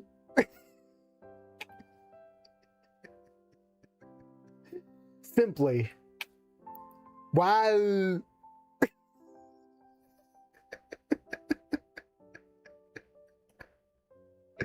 Anon's words hit me in a way I didn't expect. I was hoping for advice, maybe some suggestions. Not that he would tell me directly, stop being a coward and just do it. Ironically, I can't help but feel a great weight of reality in his words, as well as a raw, straightforward wisdom. But what Lunara told me is somewhat true. I can't help but think of how much this man has grown in front of me. How much he has sacrificed. I barely know you. I barely know you, Anon, but man, did you grow. Inko, I thought we were cousins. Shit, I was reading that. How much he had sacrificed. Anon, it is time! As I give her the Mario voice. Well, duty calls. I'm counting on you, Spotter. I almost thought he was going to say soldier. Damn, Spotter? Isn't that the spotter who supports the snipers? Could he be? And by the way, oh wait, no. And by the way, it was Lucy who proposed to me. I was too cowardly to make the first move. What? I'm gonna save this. I'm gonna take a quick bathroom break. I'm gonna put on the menu music, just so there's background noise. I am going to go take a quick bathroom break. I will be right back.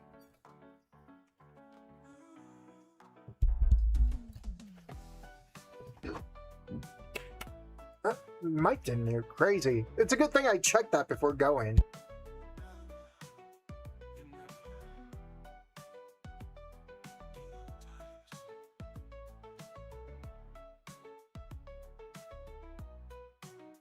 It's happening.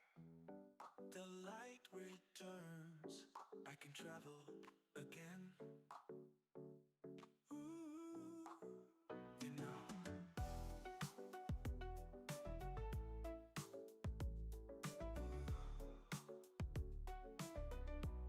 You know. The past continues in the present.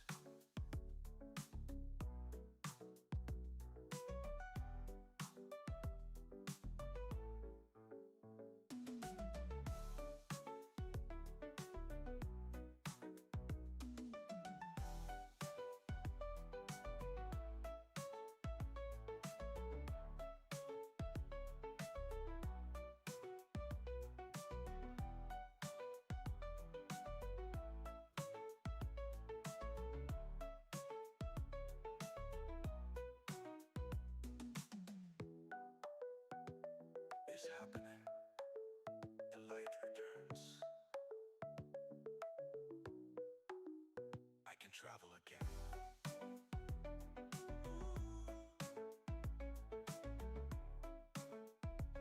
You know, the past continues in the present.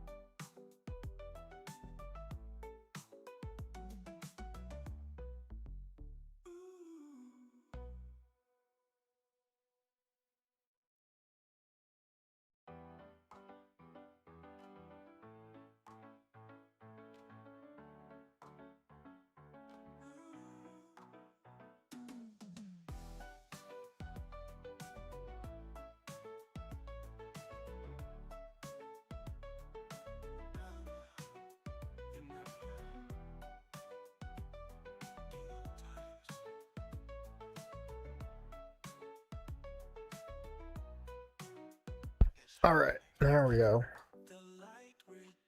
Alright. BRB off. Jump back in. Anon looks like Bane next to Inko. Alrighty. Everyone took their positions. The noise stopped. The noises stopped. The talks were postponed for another time. Everyone was waiting, the only sound being my camera capturing the moment from all angles. A dinosaur walked through the crowd and sat down in front of the church organ, and the melody finally announced the start of the ceremony. My gaze and my camera turned towards the entrance, waiting for the precise moment when the bride and her father would make their appearance on the scene. Those were somewhat tense seconds, during which my fingers felt nervous on my camera button. But the wait finally paid off. Although I wasn't prepared to see such a demonstration. Lunara? Did she do that? Damn. Okay, this is definitely Shido slop. Unmistakably. My man completely butchered fucking Rosa. Oh. Is that, oh wait, that's supposed to be Mo. I was gonna say, is that Nostalgia Critic in the background? No, it's just, I think that's Mo. And we got Spears and his wife. Wait a minute. Why is Stella now with the The taxi driver! Wait a minute, this is... Or is this supposed to be Chad Shark? This looks a lot like the taxi driver, though. Wait a minute. Wait a minute. He wasn't brave enough to draw OG Fang. Oh. Her wedding dress looks noticeably different in each CG. Oof. Oh. I don't get why Chet looks a lot like the taxi driver. It's a little damning, but I guess it's just the Shido style. Lucy entered the room wearing a beautiful black dress, highly decorated and with ruffles on the bodice, with a veil of the same color falling down her back. I knew rich people were eccentric, but this exceeded my expectations. This is why my girlfriend didn't want to tell me anything, saying it would be a surprise. Well, it certainly was. Despite the colors of her dress, the bride looked radiant with a small nervous smile on her face as she walked down the aisle. Beside her, Mr. Ripley, smiling genuinely with a mixture of emotions on his face as he accompanied his daughter. On the altar, Aenon waited with a calm smile, but you only had to see his trembling hands to know how nervous he was. Mrs. Samantha, along with the rest of the guests, tried to contain their emotions, while the music accompanied father and daughter walking towards the altar. And I focused on capturing the moment through my camera from every angle the situation allowed.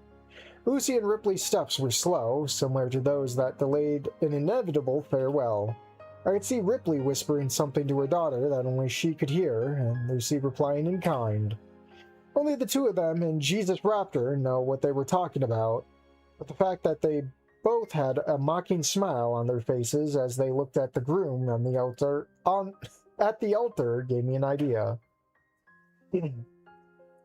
Finally, father and daughter arrive at the altar, where Ripley offers his daughter's hand to Aenon, who accepts it delicately with a nervous smile, for helping her take her place beside him. With everyone in their place, the organ stops its music, leaving a vibrant anticipation in the air, and the sound of my camera capturing every moment. Today we are gathered here to consecrate these two souls in holy matrimony. May our Lord Jesus the Raptor and all of us be witness to his union. Oh, this is definitely Faust. Damn, Fang is crazy in bed. My god.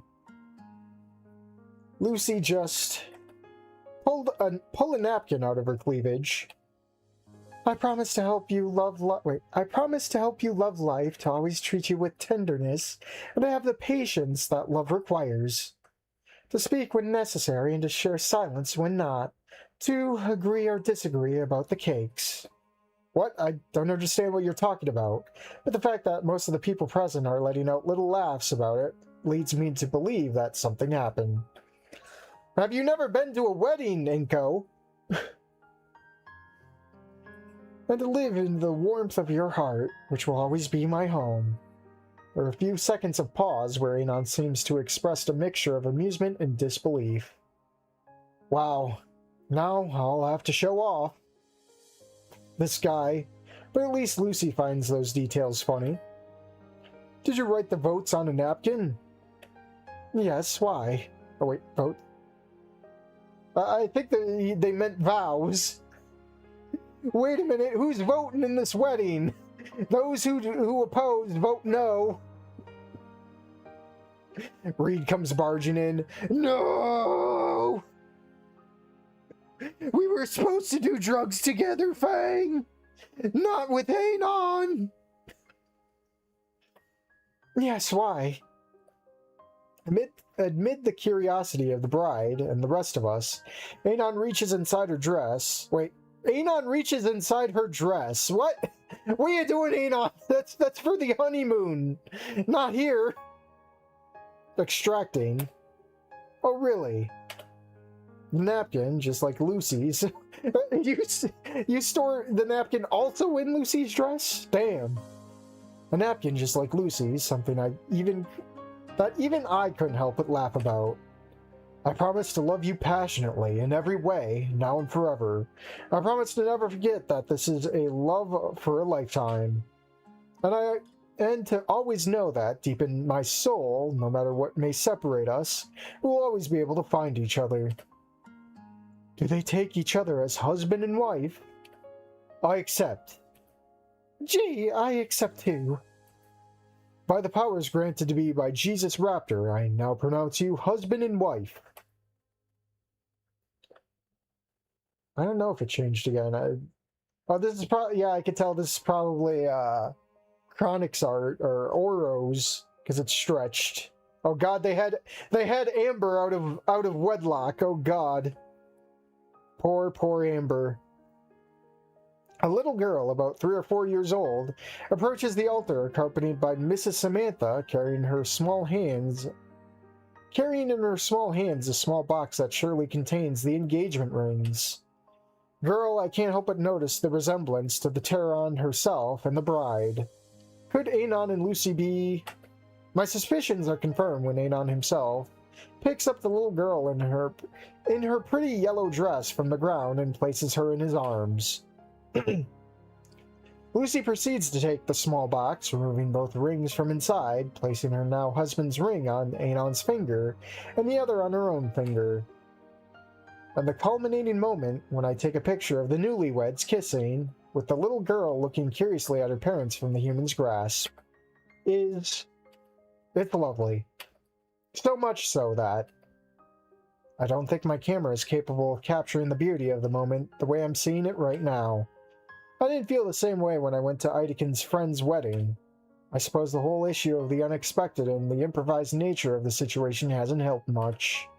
Or maybe I'm simply incapable of getting one idea out of my head. Wrong place, wrong time for that, Anon.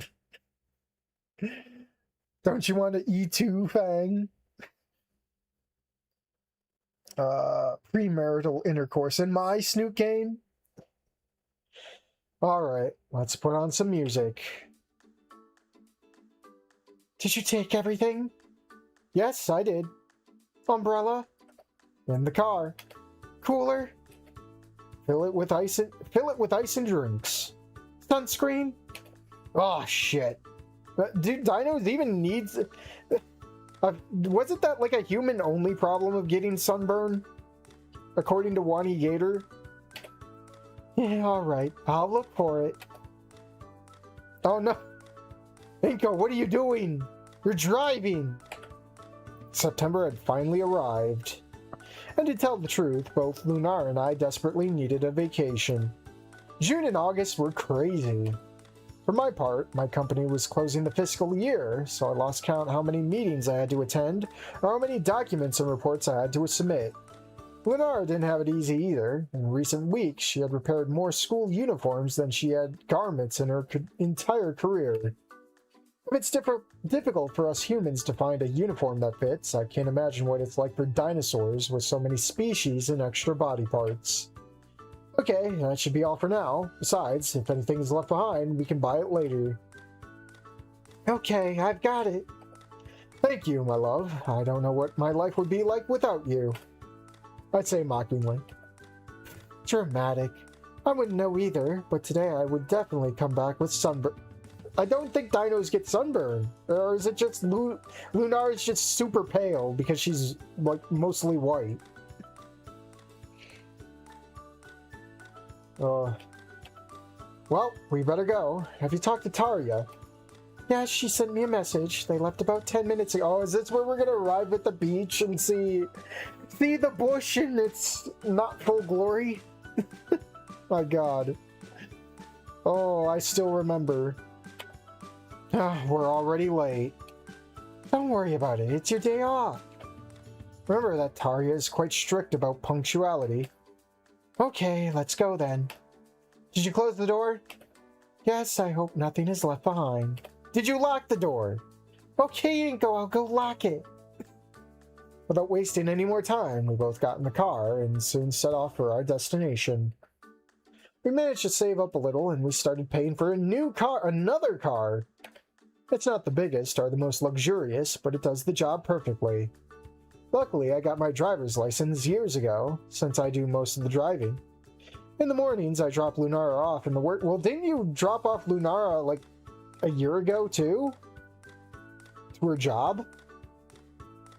In the mornings, I drop Lunara off at the workshop before going to the office, and I pick her up in the afternoon.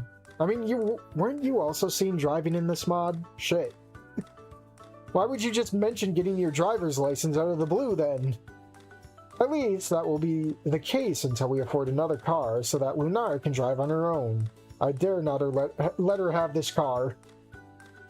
Her name is not on the lease. Or whatever. Her name's not on the papers. Maybe that doesn't happen very often, because she is always willing to give me the honor of driving. What a tough girl. What? Oh no, I'm mumbling again, she asked, amused. What about what? You've been staring at me since we stopped at that red light. Do you have something on my face? I don't want to get in an accident again, Inko. Can't I look at my beautiful girlfriend next to me? She rolls her eyes amusedly, turning her gaze back at the road ahead, but with a slight blush appearing on her face. You're a fool. Am I? Oh god. One who hasn't realized he already has the green light. Oh wait, no, that's Lunara saying that. Shit! Oh shit! Ignoring the honking of the car behind us, I resume our journey towards our destination. The beaches of Volcadera Bluffs. We're getting the beach scene. I really can't believe I hadn't been here since high school. It's exactly as I remember it. Slightly lumpy sand and a perfectly calm sea. It hasn't rained for days, so the water must be right. Wait a minute. Haven't been here since high school. Well, wouldn't that imply ending 4 then? Because I remember they vacation at the beach at ending 4. I don't remember ending 2 being a vacation to the beach. Unless I'm misremembering. Although it's a bit cold considering it's only 9 in the morning. Finding parking near the beach isn't difficult, taking advantage of the fact that the holidays are over and there are far fewer visitors. Look, there's Tarja's car. Shall we unload the things first? We better talk to them, or do you want to carry the cooler around until we find the place where we're staying? Oh, good point. Oh boy, we got realistic, just real life camera. That's amazing. I love it. We got out of our vehicle and headed for Tarja's car. Judy quickly notices us and soon comes outside to greet us. Good morning, Lunara. Inko. Hey, girl. Hello. Excited? Yes, it's been a while since I last came here. We are from. We are from.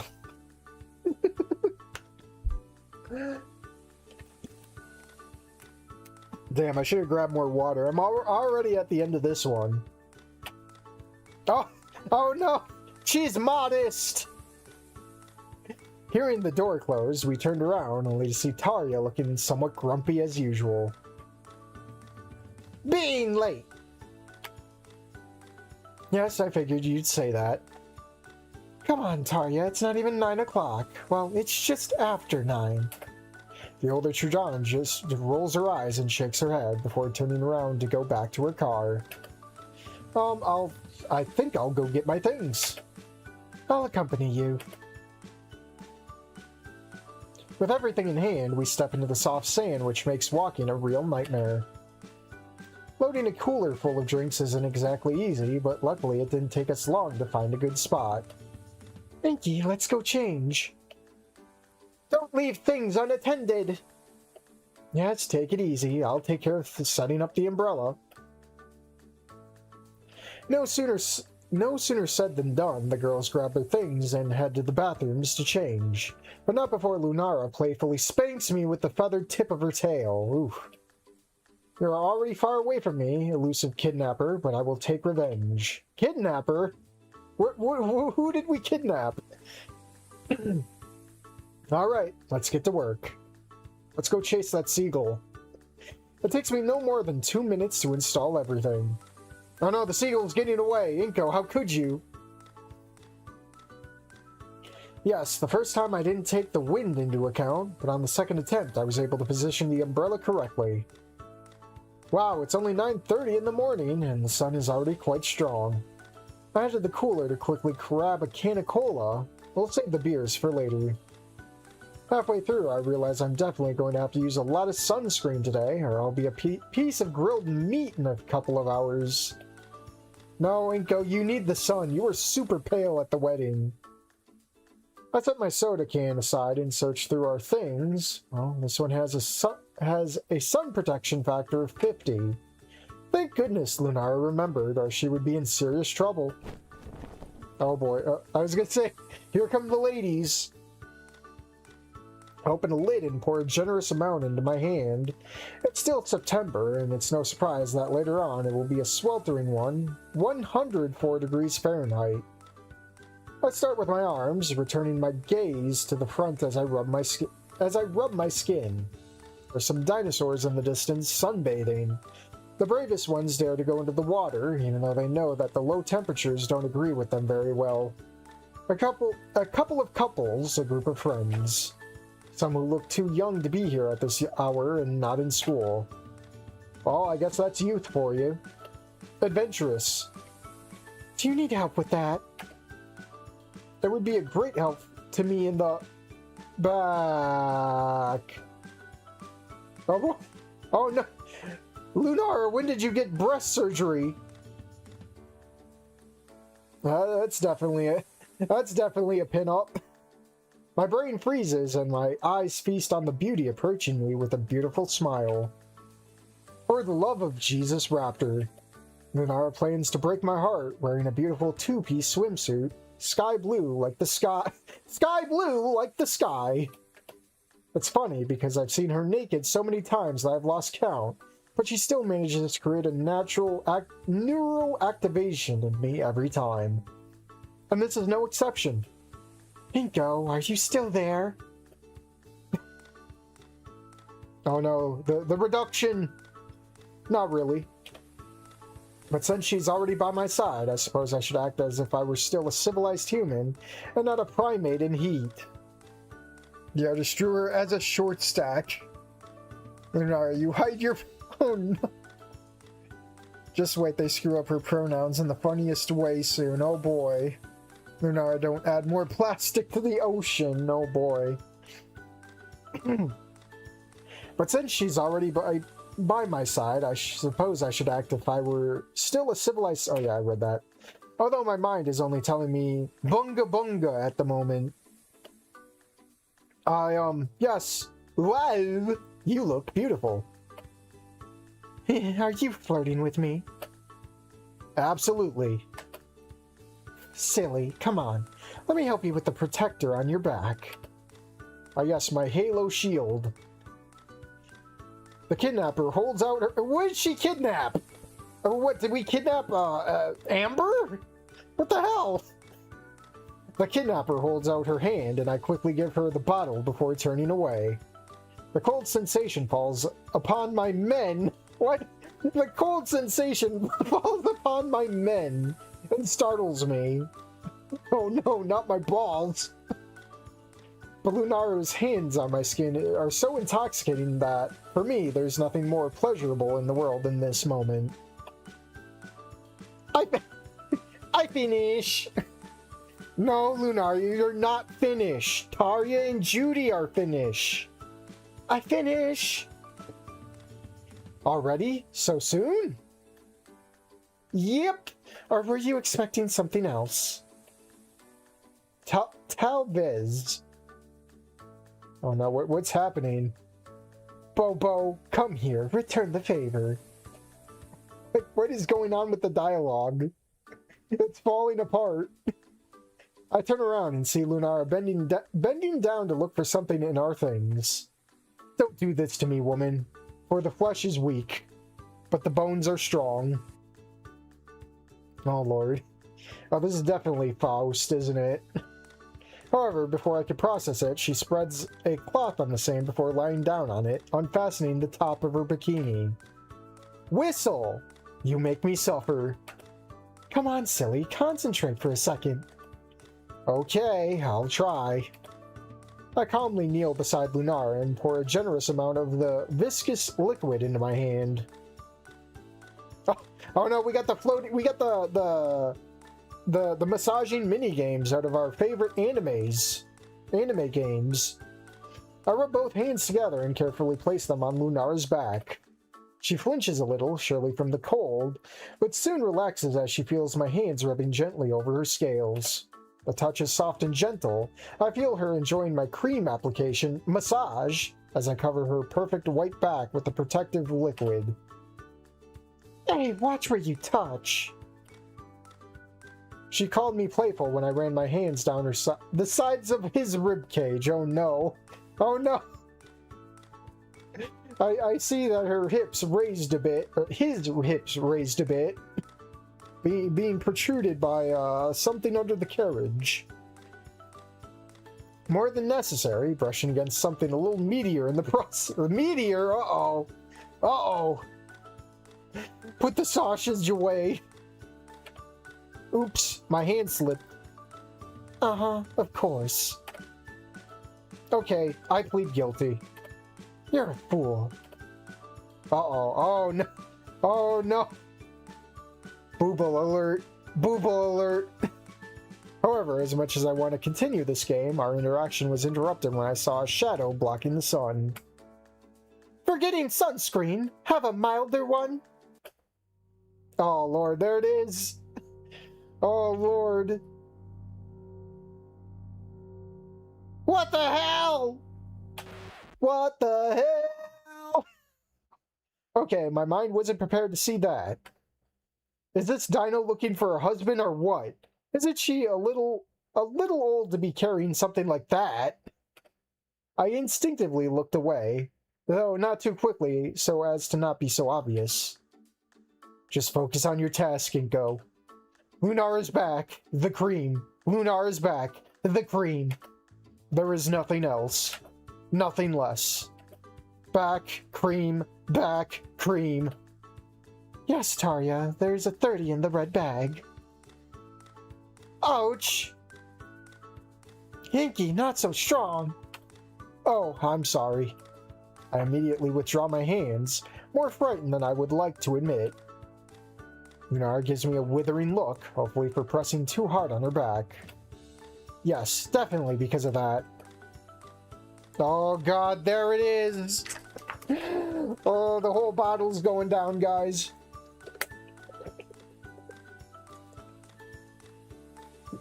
And with that, I'm getting more water. I'll be back.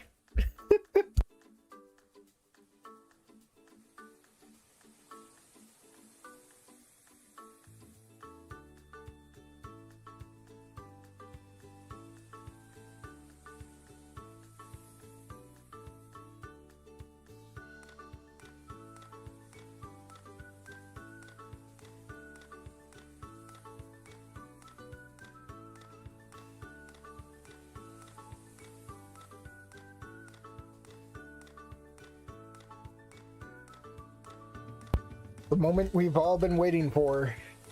My god. That's no moon. How many more women can we handle?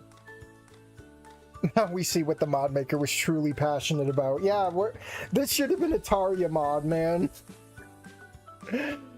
Jesus, Inko, I know you wanted to backshot Lunara.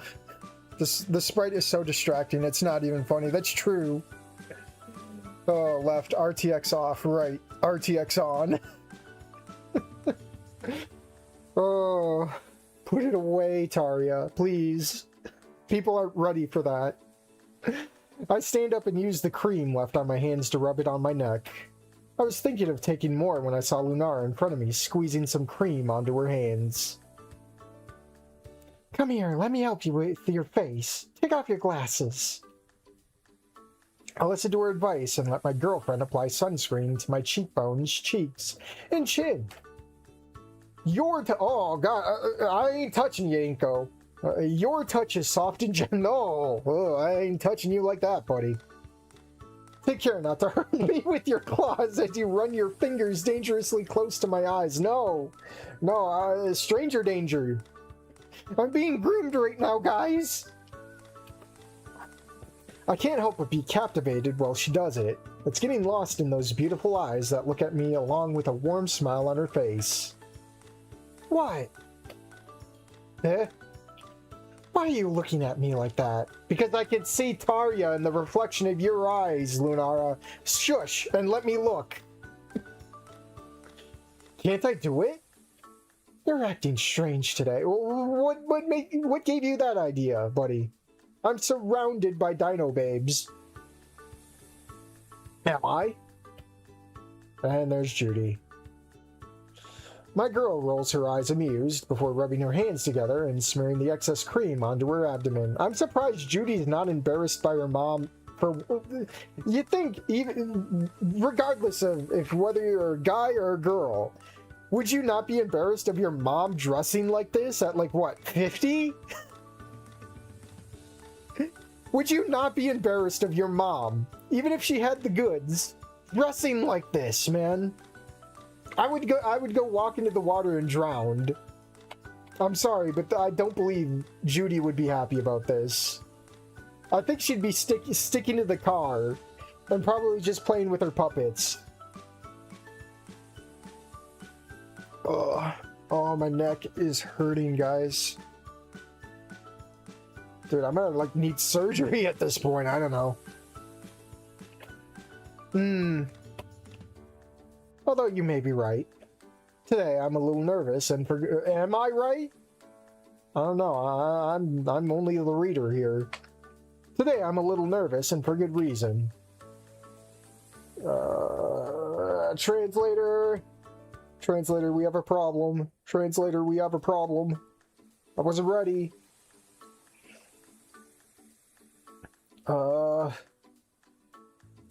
Translate. Mother, that's enough for now. Uh-oh. Now she has a problem. Now she has a problem. Okie dokie.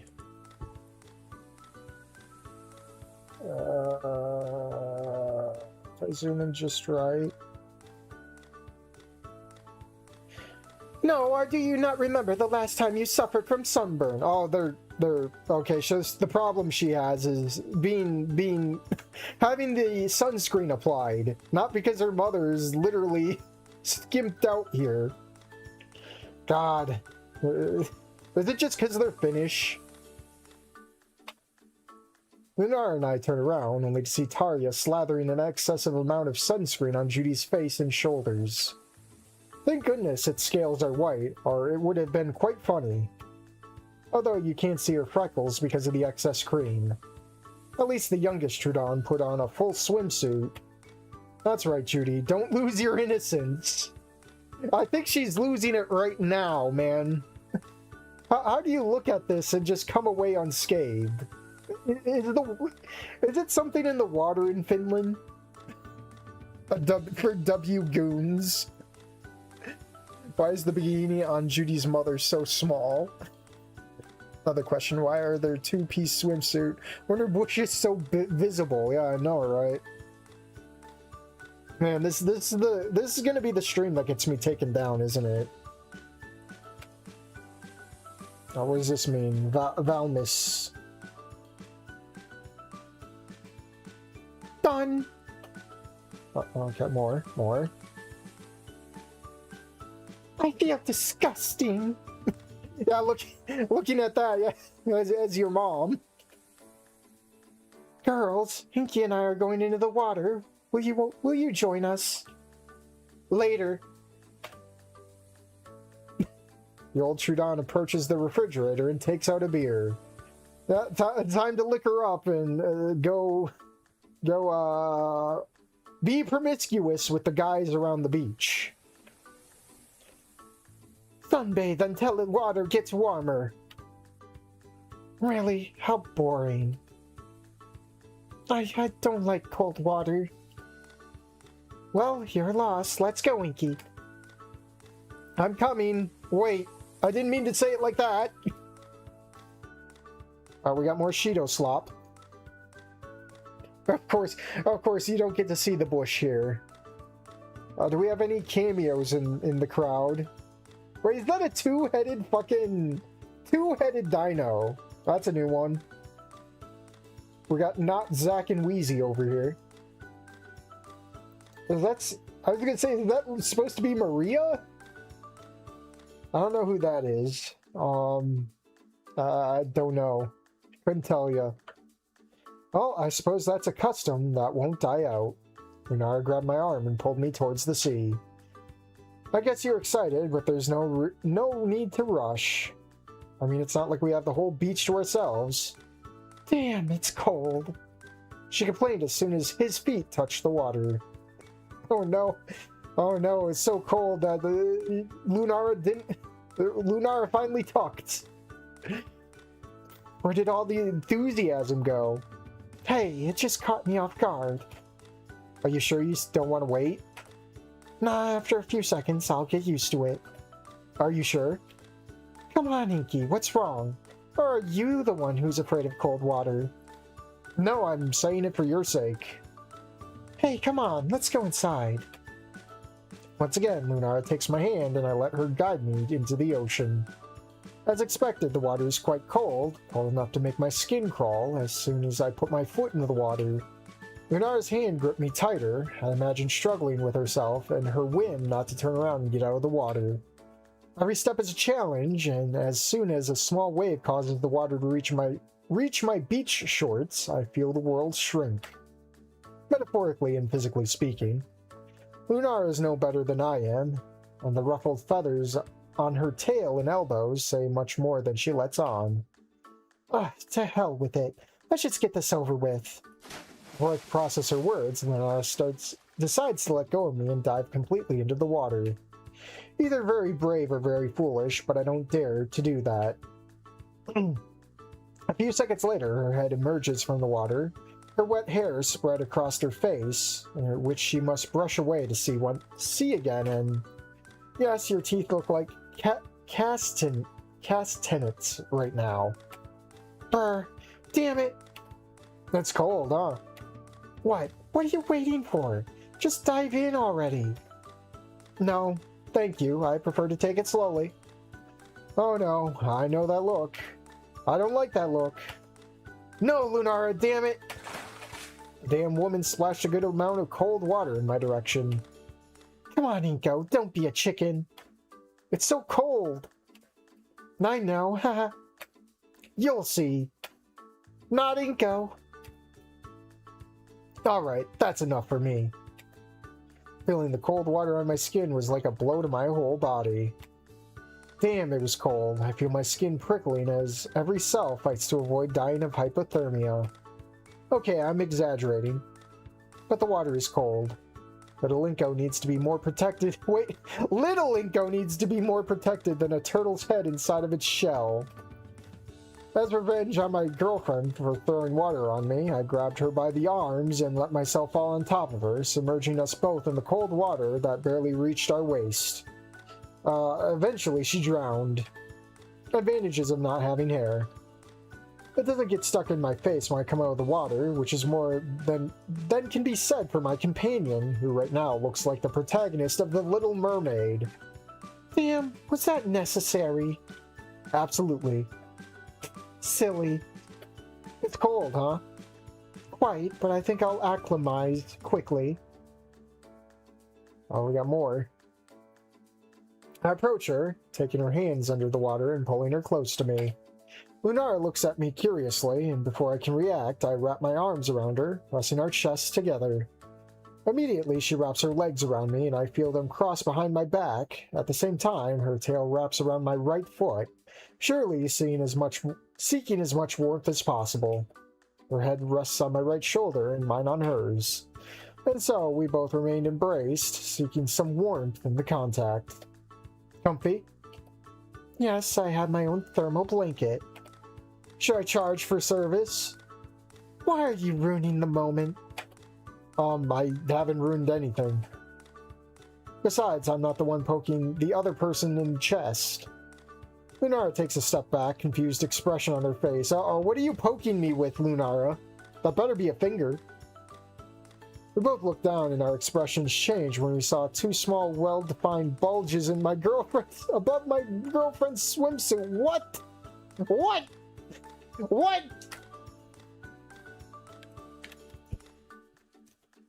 What is this implying?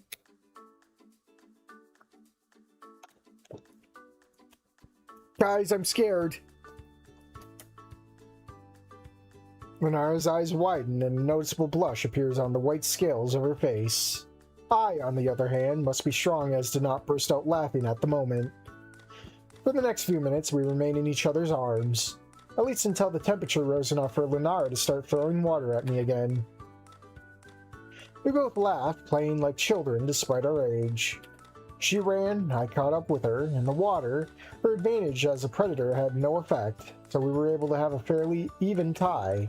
We both laughed as we splashed water on each other's faces, as we fell on top of each other, but we shared kisses and small moments of calm between bursts of joy. Meanwhile, on the sand, Judy and Taria looked like two beached ships, laying on a towel each, like the documentaries about wild reptiles that must sunbathe in the morning to activate their metabolism. Anyone would think they were asleep or something if it weren't for the times they turned over at the same time. Like when you cook a piece of meat, you turn it over so that it browns a little on both sides. Needless to say, there wasn't a single male dino that passed by who didn't stare at those two, and some females too. Mainly because of a certain middle-aged woman who perhaps wore something a little too revealing. Well, not my problem. Oh, it was your problem for a little while, buddy. However, after too long a time, Lunara and I decided to return to dry land with when our bodies required sustenance. Ah, yes, sustenance. Are you two planning on staying here all day? It's just that the sun's so pleasant. And doesn't it hurt you? I know your skin isn't affected like mine, but is it safe to get so much sun? It's almost noon. Noon? Type, these two didn't even notice. Now that you mention it, I'm a little hungry. How about lunch? Good idea. Oh no, she's gotta put her clothes back on. The older Trudon stands up and approaches our belongings. Is it my imagination, or do Taria and Judy's scales look slightly scratched, like some kind of visual effect? The sun? I couldn't say. Judy! What's she want? What? No, that's not the thing I want. Give me my translator, damn it.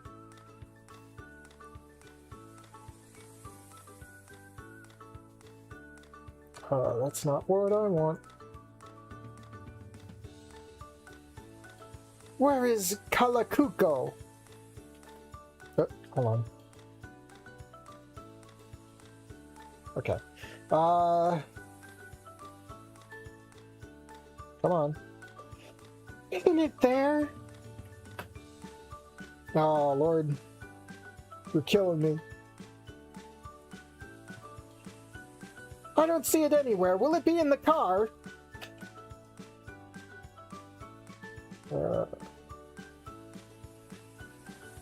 I don't think so. We unloaded everything from the car before we arrived. They're talking about something they left in the car, I think. To be honest, listening to it for so long has allowed me to recognize some words. Oh boy, well, he lived with us. What? Hold on. Well, he lived with us. Oh. Having to look for something to eat. Well, there are some kiosks nearby. Looney and I can go. We can all go. Someone has to stay here and keep an eye on things. What do you feel like eating? Hamburgers! exclaimed the little Trudon, earning a not-so-approving look from her mother. We don't eat that disgusting American food. Oh boy, what does this say? Work is never over. You will gain weight. Okay, you have a lot of weight on you, Tarya. You're one to talk.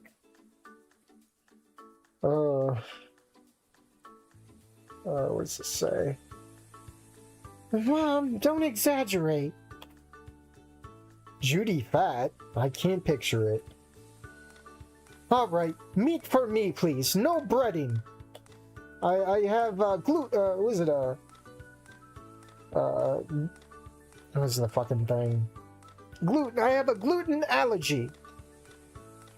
Alrighty, let's go, Inky. I'm starving too. I'm coming. Let me take the wallet. Oh, we put the clothes back on. Damn it.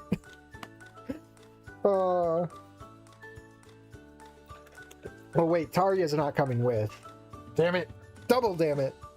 No, Roxy's here. Holy fuck, why does Tarya have a fucking hedge? Yeah, I know, right? You should have seen the demo. It was in the demo. The Troducey got us acting severely unwise. That's true. Hamburgers. Oh, I guess I didn't see that. I should have emphasized more. That's funny. Judy looks like she's 12, even though she's like 25 in the mod. Yeah. Judy should have had a glow up. I don't know. Definitely a lot of Judy slander. Unintentionally. With Inara leading the way, we soon reached a retail area near the sand, a cobblestone street lined with various food stalls, craft shops, and marine equipment rentals. We could even pay for a scuba diving excursion. Another day would be better, when I have more time. What do you feel like eating? Now that you mention it, anything would be fine. What do you want? What do I want? I want to eat something. I didn't eat anything. I'm getting hungry. I'm not sure. Something light? Okay, let's buy Tarya and Judy's stuff, and then we'll see if anything else catches our eye. Sounds good. Look, they seem to make burgers there. Burger. I follow my girlfriend into the small establishment, where there are a modest number of customers. A couple and a man are standing in front of us, waiting for the ankylosaur who works as a waiter and cook to take their orders and prepare their food. Of course it'd be fucking Buster. Delicious burger. What else does that say? Burgor. Does that say burgor? Bar E Hamburgeria Artisanal. I see. A short, fat ankylosaurus. I have the impression I've seen this guy before. I have the impression I've seen this guy before, yeah. But where? Oh god, I need to come up with the Reddit voice or something. What would you guys like to order? Give me a regular cheeseburger with bacon, and I think I'll have the kombucha.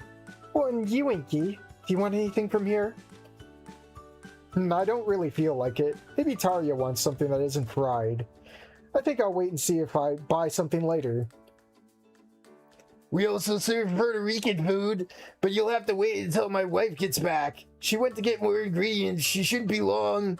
Oh god, it's gonna be Kiara. Oh boy, we're gonna be catching up, aren't we? Oh, do you have pork filling? You can count on it.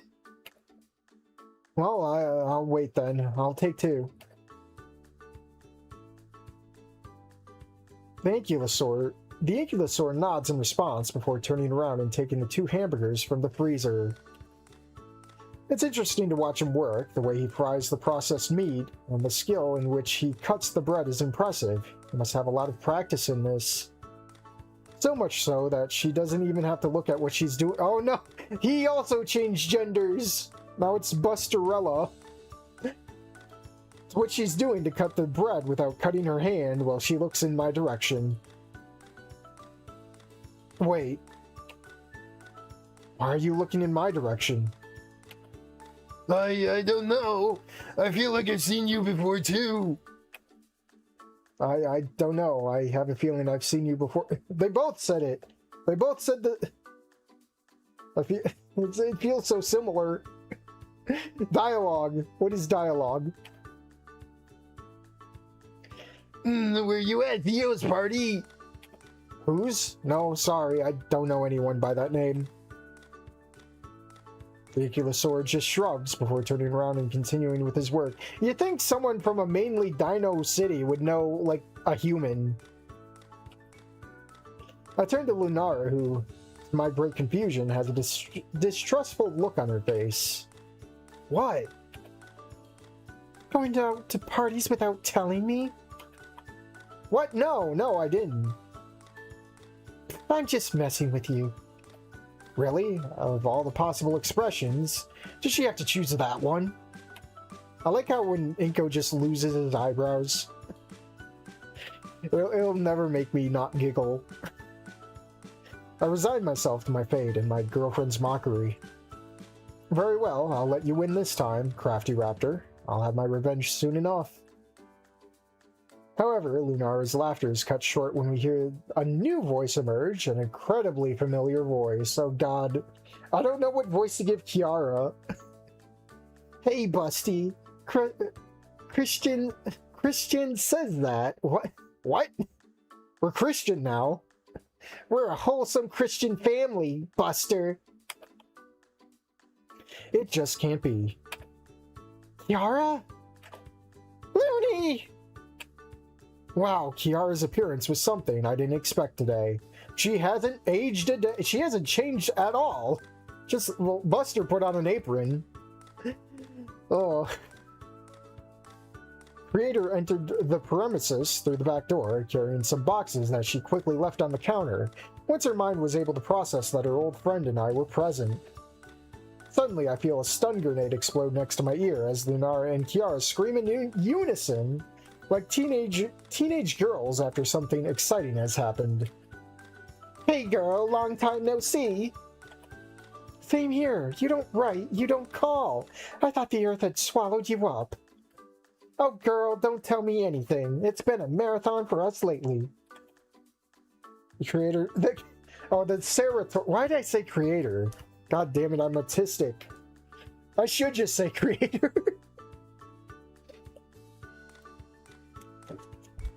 The Cerator turns towards me, opening its eyes slightly as it recognizes me. Inko, is that really you? Hello, Kiara. It's been a while. You could say that again. How have you been? Pretty good.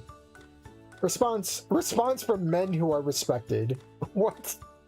That's a sentence. And you? I see you're busy with all that. Work, oh. Let me introduce you to my husband, Buster. Husband? You got married and didn't invite me?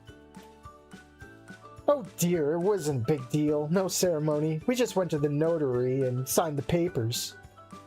Oh, I can't deal with you. You really didn't do anything at your wedding. Hey, we have to save money. Besides, we'd rather go on a Mediterranean cruise. Divine. Divine. What is this? Oh. Come on. What if it's Tracy's, though? What? Tracy's sausage? I wonder if their squeals sound worse than Naomi's. Maybe. I need to turn on... My back is starting to hurt, but I need to turn on the AC. I'm fucking sweating. Let me take a break real quick and stretch my back out. I'm sorry. Wait, that's Discord. I don't need that.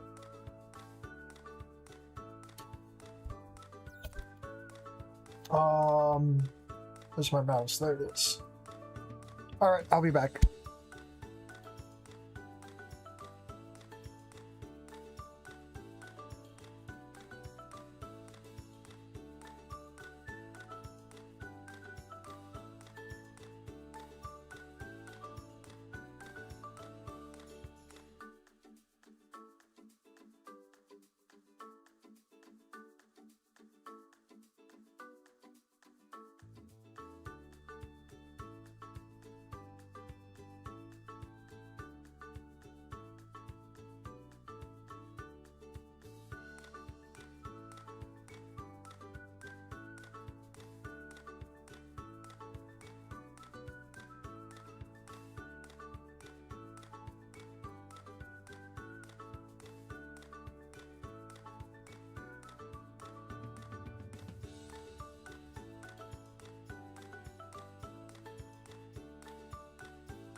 I'm gonna take a food break while I'm at it. I apologize.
I apologize for the wait. Should be good for like another hour. Yeah, we'll go for an hour more because of it. Oh boy, I'm gonna be clearing my throat even more now. I hate genetics. Alright. Divine me. My god. Where's my mouse? There it is. Oh, my friend, tell me.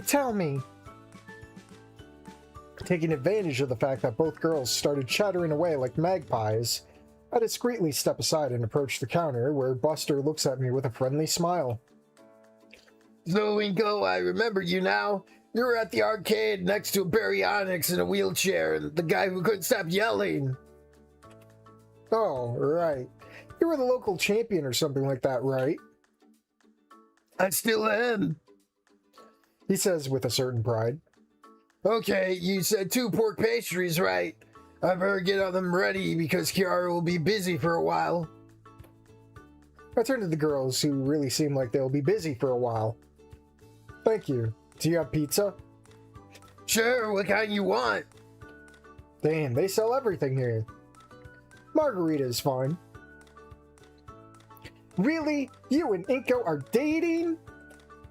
I hear her raise her voice, causing both Buster and me to turn in her direction. Since last year, mid-November. Wow, I'm happy for you. Here they are, a regular bacon cheeseburger and regular beef burger, and 2 fried pork pastries, and the pizza. Damn, that was fast. Perfect. How much do I owe you? Oh, forget that, Inko. It's on the house. Buster's face immediately hardens. No, Kiara, it's his business. That's why, this time, it's on us, right, Busty? I don't think the guy likes the idea very much, but in the end, he sighs in defeat. Alright. Kiara, you didn't have to do that. Nonsense. Well, then we need to plan something before winter starts and talk more calmly. Wherever you want, girl. You have my number. Call me or text me. I will. Thank you for everything. Don't even mention it. It's so good to see you. And you too, Inko. Same here. See you soon. Come back soon. Buster has a photographic memory. Well, I mean, I guess you kind of have to. Like, if you're a fighting game player, you gotta, like, remember all the fucking combos and shit, man. After saying goodbye, Lunar and I mean, Buster's probably autistic too. Like, he could get, like, really pinpointed with, like, probably one of the very few humans in the city, I suppose. After saying goodbye, Lunar and I left the place with a couple of nylon bags each, although I think I heard her whisper something to Buster about paying next time before we finally left. Now we better hurry to where Tarja and Judy are, as they're sure to complain about our tardiness. Well, mostly Tarja. Tarja? Tardiness? I can't believe I ran into Kiara here. It's a small world. Lunara, we're still in Volcadera Bluffs. Wasn't she interested in something fashionable at school, just like you? Yes, but she didn't have any luck either. We didn't get to talk much, but it seems she met Buster and they started working together. I went to Kiara's house a few times in high school. I know firsthand that she's an amazing cook. Really? Meat too? Yep, me too. She has a knack for this. Well, I guess we all went our separate ways after graduating from high school. My girlfriend sighs with a hint of weariness. Yes, I suppose so, unless we were able to recover ours. Yes, all thanks to you. We look at each other and I can't hide a smile when I feel myself getting lost in those beautiful eyes. If I squint just hard enough, I can pinpoint to where Tarja is in them. We both moved closer and shared a little kiss. It was a bit awkward because of our gait and the food we were carrying, but it was beautiful. Today is Inco Day. Oh no, today is Christian Love Day. Oh. All hail Christian.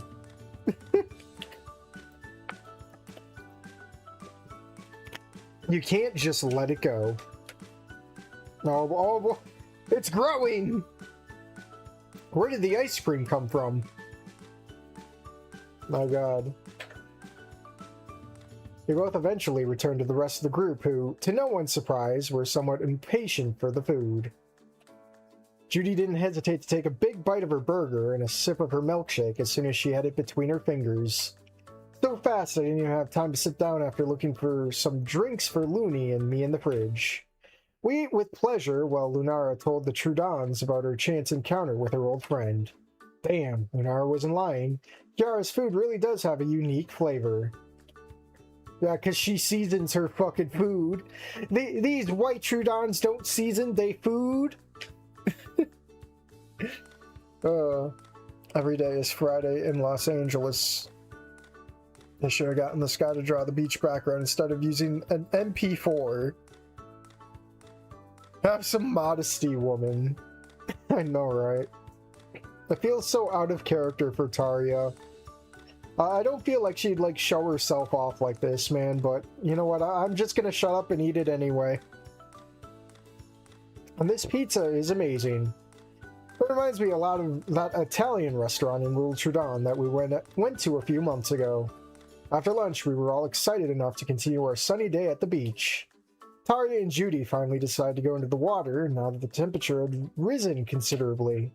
Judy soon joined us in our water-throwing games while Tarja preferred to relax and float on the surface.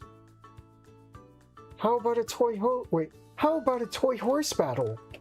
My girlfriend exclaimed enthusiastically, definitely getting everyone's attention. Yes, let's go. Oh, Judy, isn't that a bit too much? Don't worry, Judy, I have the perfect solution for this. What's the matter, Tarja? Are you scared? She responds to my provocation with her typical poker face. Or is it that the old woman's bones hurt too much? Joe, I wouldn't dare say, even if my life depended on it. However, that definitely served its purpose, as I see Tarja's face scrunch up in annoyance. Oh, Lord. Oh, Lord. Oh, we got another human in the background. Oh, wait, there's Nessie. Haha. Nessie cameo. Oh, time to get the phone out. Oh, God. My neck is still fucking kinked, man. Dude, sleeping is gonna be a fucking nightmare tonight. Oh. Alright, translate. We will wash the floor with you. Okay, your tone of voice and that fire in your eyes scares me a little. Oh boy, here we go again. Yep, let's show him who's in charge. Without wasting any time, Lunar approaches me. I crouch down, submerging my entire body and head under the water so that she can climb onto my shoulders. In one fluid motion, her thighs fall on top of me, and then I stand up, lifting my girl almost half a meter above the water level. Ooh. Soon I feel the pressure of Lunar's thighs on my head, and although this could awaken some rather indecent thoughts on my part, I quickly remember that we have a challenge to overcome. An impossible challenge. Maybe it was the heat of the moment, but for a few seconds I really forgot that Tarja was a really big dinosaur. And with Judy on their shoulders, both combined will surpass us by a good margin. Well, I barely reached Tarja's chest. Eyes up, Inko. That's right, focus on the defiant face of the Trudon, who is obviously not very happy about your and Lunara's teasing. That's right, look at his frown. His predatory gaze, oh no. Oh no, the bush is taking shape. It's going south. Is it necessary to show your teeth? Let's go, Inky. Let's show them who's boss. You will not defeat us. My phone. Wowie zowie.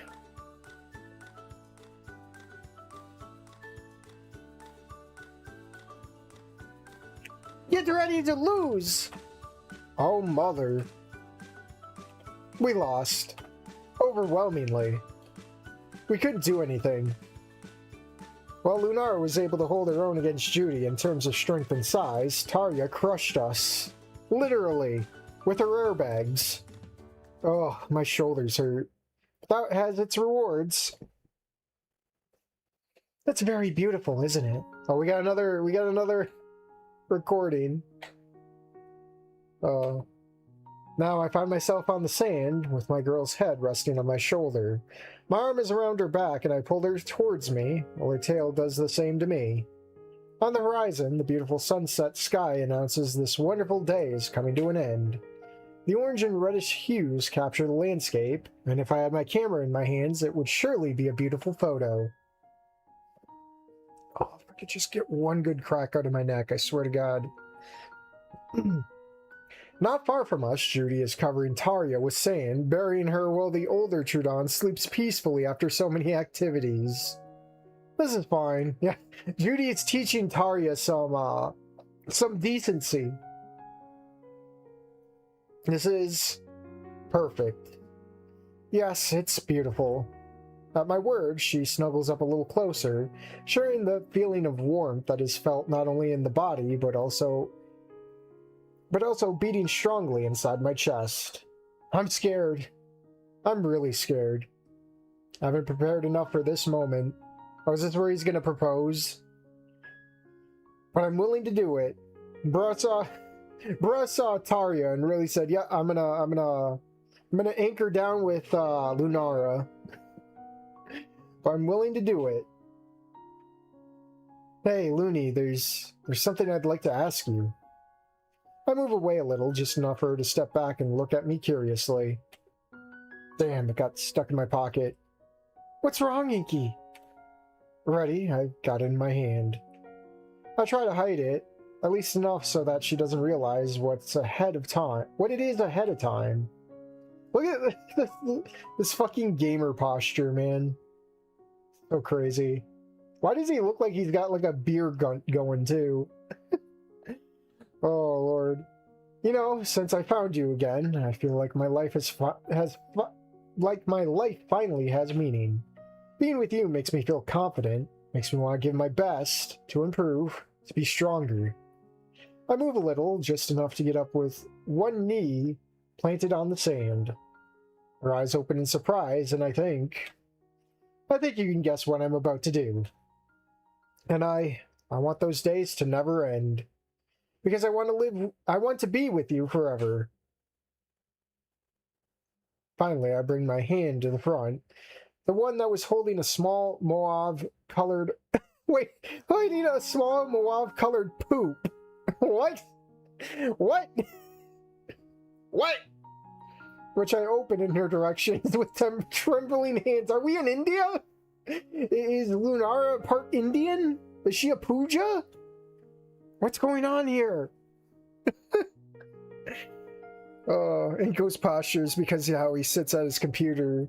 Well, I guess so, but it also brings into the fact that Inko had bad posture in Wani Gemu.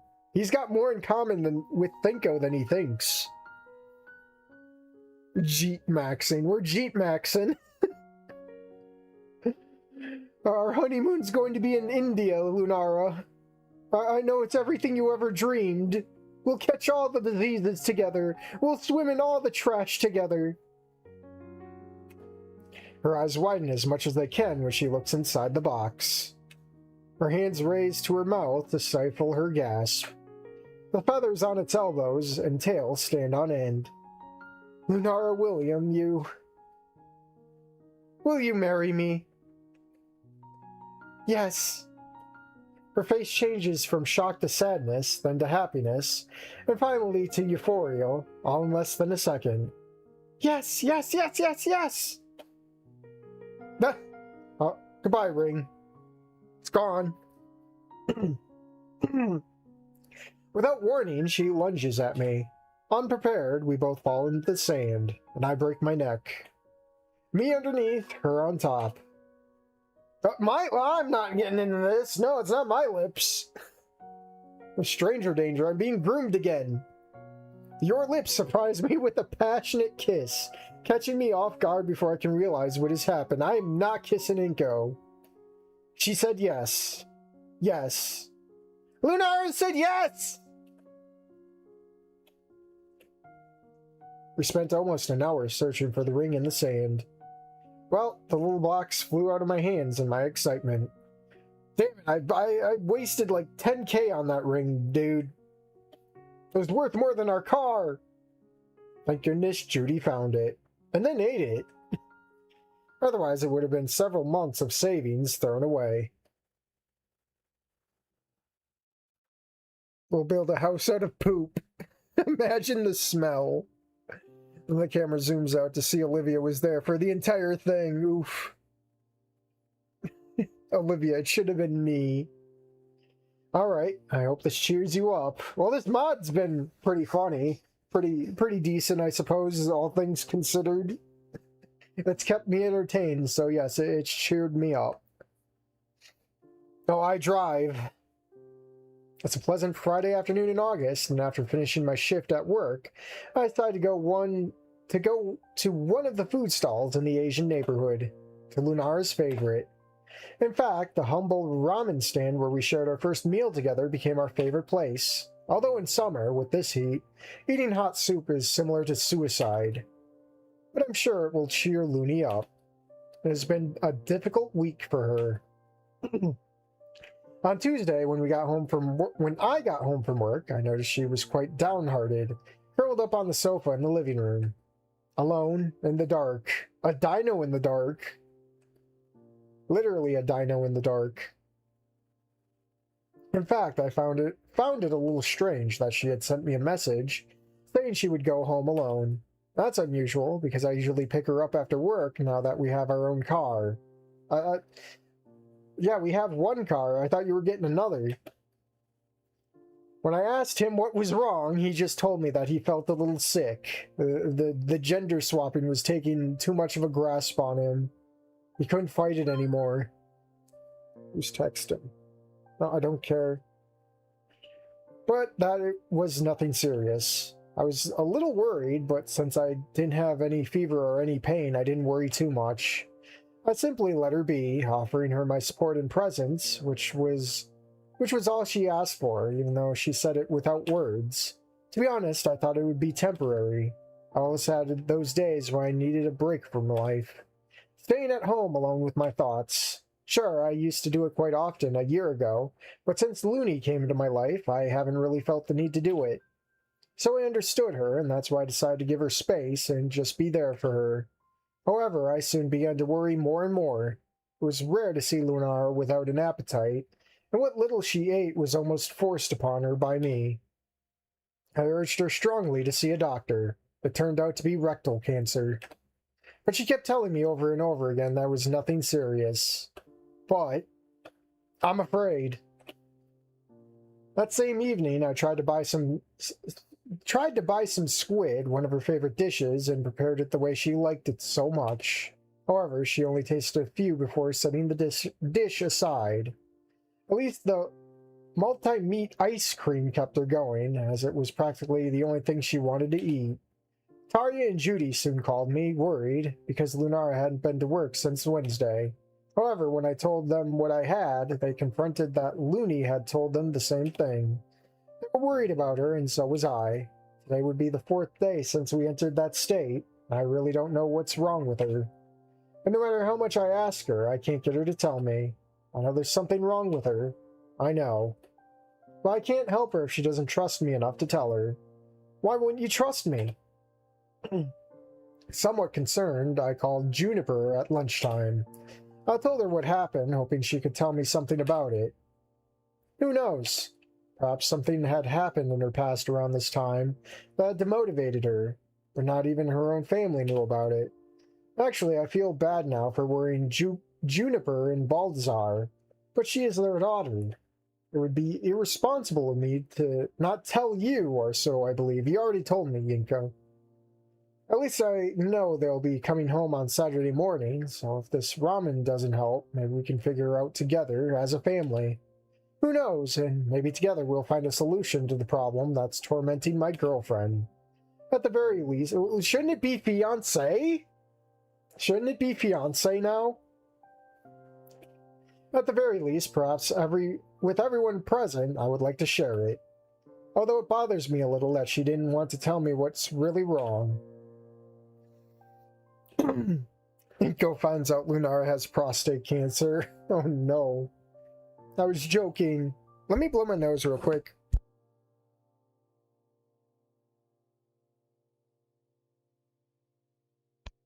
Absolutely could get nothing out. I'm cooked. Finally home, we have a designated parking spot next to the building. So once I gathered my things and locked the car, I headed to our apartment. The keys jangled in my hands as I searched for the right ones. I finally juggled open the front door, carrying my briefcase and 2 lunchboxes in my hands. Quite a feat, to tell the truth. Honey, I'm home. I announce my arrival as I head to the kitchen. Lunara's nowhere to be seen, so maybe she's in the bedroom or the bathroom. I hurry and place the ramen on the tray, making sure it doesn't spill on the way. Good, everything seems to be in place. That's strange. Isn't Lunara home? Surprised, I look back at the hallway leading to our room, and I don't know why, but suddenly I have a bad feeling. I don't know how to describe it. It's like a sixth sense or something. Something's not right. Honey! I put the food aside and quietly make my way to our room, which has shown no signs of movement since I brought it in. Watch, it'd be funny. Seeing as we couldn't forget Olivia slowly started poisoning. I don't know how she managed it, but slowly started poisoning Lunara. If I can't have Inko, no one will. I put the food aside and quickly make our way up to our room, which has shown no signs of movement since I brought it in. Will we be inside? I really hope so. I grab the doorknob and slowly turn it, letting the light from the kitchen gradually fill the room. Why is it so dark? Honey, are you there? I slowly open the door, letting more of the light in the room. It's not much, but at least it allows me to see the furniture inside. This is definitely a draw-over. The wardrobe, the computer desk where I do my photography work, the small sofa where Lunara sits and reads at night while I work on the forums, and our bed. Oh, please don't let something be caught in my throat. Please. I'm trying my best, man. Our bed, on which there are strange lumps on the mattress. Looney, what are you doing? I start to worry when I see my girl sitting on the bed, wrapped in a sheet that covers almost all of her except her snout. Her face is turned towards the dark wall, so I have no idea what is happening to her. That bad feeling from before turns into fear. I approach slowly, as if any sudden movement on my part might frighten or disturb her.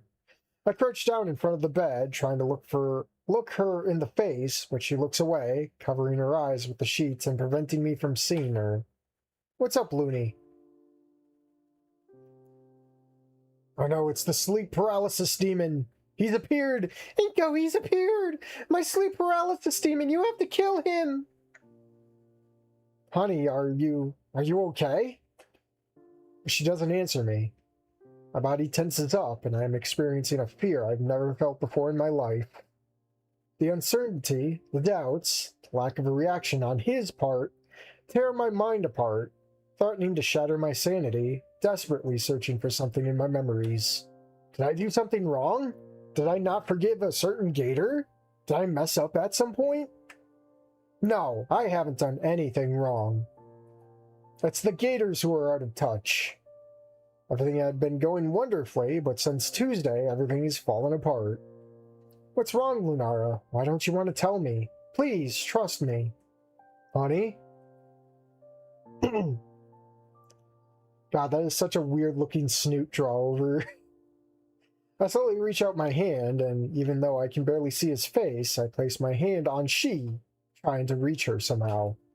Lunara doesn't react as if she were lost in her own thoughts, but I notice her lips trembling, the only part of her face I can see. Then his other hand gently approaches mine and delicately rests on my back. Is it shaking? What the hell? Lunara? I'm sorry. What? I don't understand what's going on, let alone your apologies. Why is we apologizing in the first place? I don't understand anything, but I am terrified when I hear a sob escape from her face. And then another, and another. In less than 10 seconds, Lunara starts crying uncontrollably in front of me, and I don't even understand why. I don't know what to do, so I desperately climb completely into the bed and wrap my arms around her. She does not resist, and her face falls desperately into my chest, grabbing my shirt with her hands and dampening the fabric with her tears. Oh, honey, I'm here. It's okay. Everything's fine. I wrap my arms around her, pulling her even closer to my chest. No, that's not right. Her voice sounds broken. I'm sorry. I'm sorry. I'm sorry. The scene breaks my heart. Seeing Lunara like this, so fragile in my arms, fills me with frustration. And helplessness because I can't do anything, since I don't know what's bothering my partner. How bad of a fiancé must I be to not be able to notice what's tormenting Lunara so much? But she didn't want to tell me. Why don't you trust me? Yes, it's okay. Everything will be fine, because we're together. You and me, and whatever happens, we'll figure it out together, because I love you. Her sobs continue for a minute or two, but she gives me no other answer. I don't know what to do, so I guess I stayed there, helpless, letting her vent so I could find out what's wrong. It's time to go back to the Lunara store. This one's broken, we gotta get a new one. So I can find out what's troubling you. I want to help you. I want to do something for her, damn it. Anything! Looney, what's going on? I dare to ask, now that her sobbing has subsided. The only traces of her crying remain in the form of deep breaths. Lunara says nothing, but her lips tremble, as if she wants to tell me something, but doesn't have the courage to do so. I can't go on like this. I need answers, or I think I'll go crazy. Oh god, it's the look, the Lunara look emoji. We all know where this is going, right? We isn't even a word. Why did the AI imagine that? Yeah, I don't know. Carefully, I lower my hand to my girlfriend's chin and gently try to lift her face so she looks directly at me. Lunara doesn't resist, as if she has no strength left in her body. And when our eyes finally meet, I try to give her my warmest smile, despite her eyes and fearful gaze. Fear? Why? I'm so sorry. Let it escape like a plea. What are you talking about, silly? Why are you apologizing? You haven't done anything wrong, right? Inko, I aborted the baby. Her eyes narrow and her mouth tightens, threatening to cry again, which I try to prevent by gently kissing the tip of her snout. Inko, I... She hesitates, but clearly there's something Me? I ain't telling you nothing, Inko. Something you need to tell me. Please, Lunara, tell me. Just say it. I'm here to face it together. Because I love you. I love you so much. With all of my heart. I'm going to Dragon Tales. I'm pregnant. No, you wouldn't be... If you were pregnant, you'd be eating more, man. I can't believe we're having another kid out of wedlock, man. I would have believed, like, Inko, I got pregnant, but I was scared what you think, so I aborted the kid. I'm sorry, Inko. It devolved into the fucking Zootopia thing. That fucking Zootopia comic. That would have been fucking Kino, dude. That would have been 10 out of 10. No, it's I'm pregnant.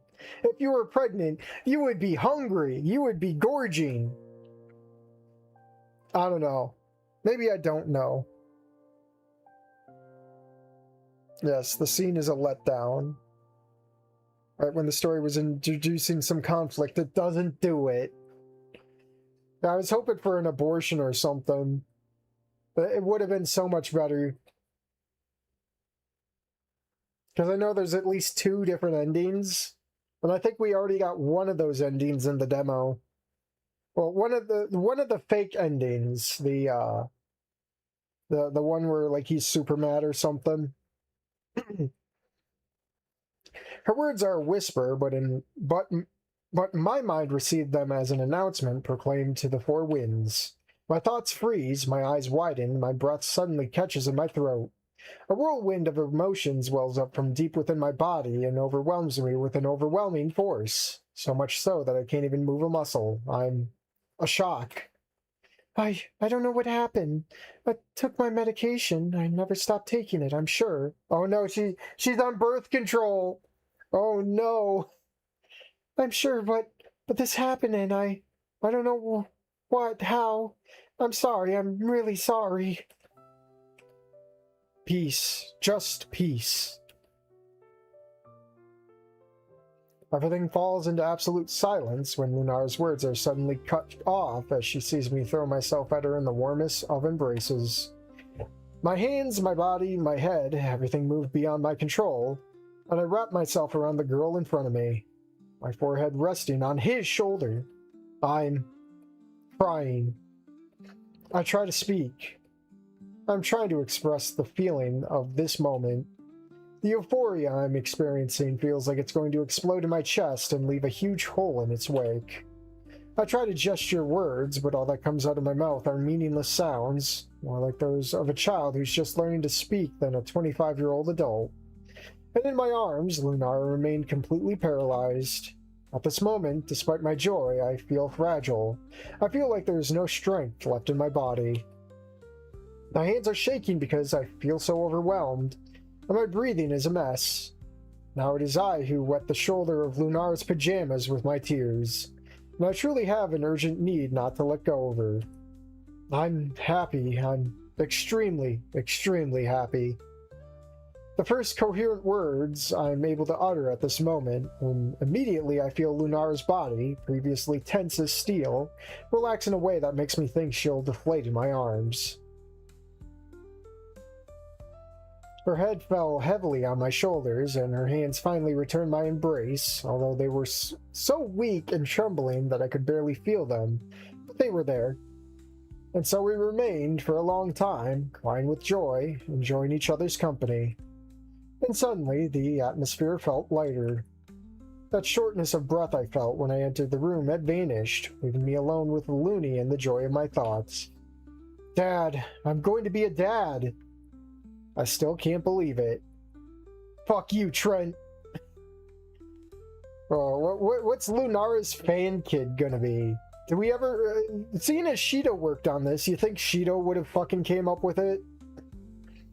I'm pretty sure Shido got the naming rights.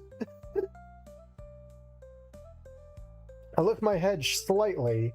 Lunara does the same, but our eyes don't even meet for a second as I bring my lips to hers and kiss her.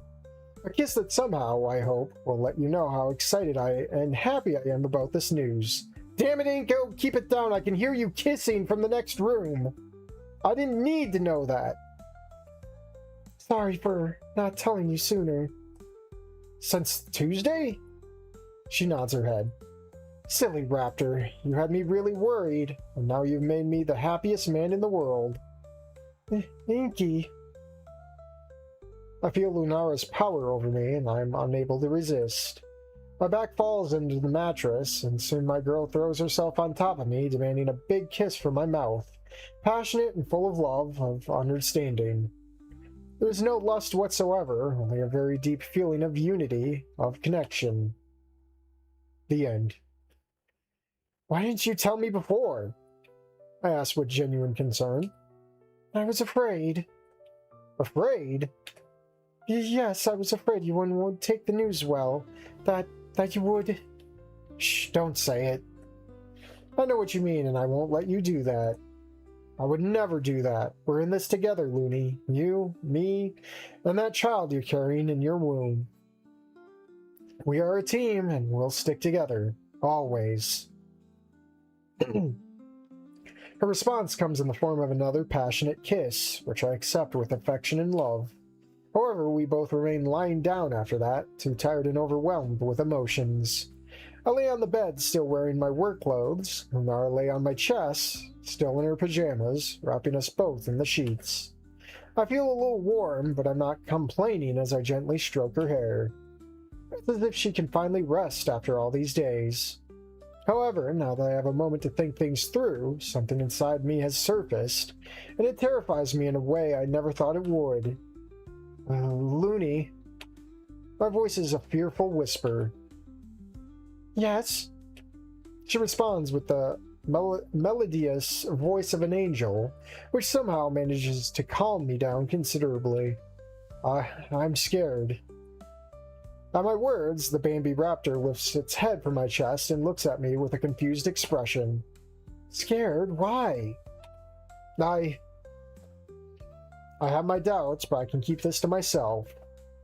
I'm afraid of being a bad father. Why do you say that? Well, you already know the story with my parents and how lonely I felt all this time. I don't want to be that kind of father. I'm afraid of being that kind of father. I'm afraid of going out and eating the milk for the last time. My fear of the pain of my past comes to the surface, showing a mixture of concern and terror on my face. I don't want to be a parent who leaves their children to fend for themselves, okay, Mr. Milkman? I don't want my children to see their parents come home every day and not pay attention to them. I don't want them to go through what I went through. I don't want to. I can't. I simply can't. I'm crying again?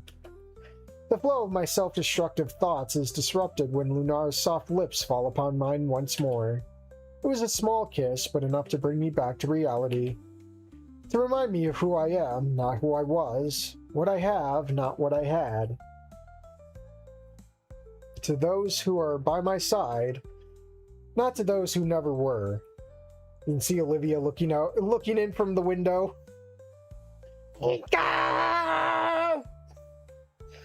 All of that in the form of a white angel with raccoon glasses who smiles so genuinely at me.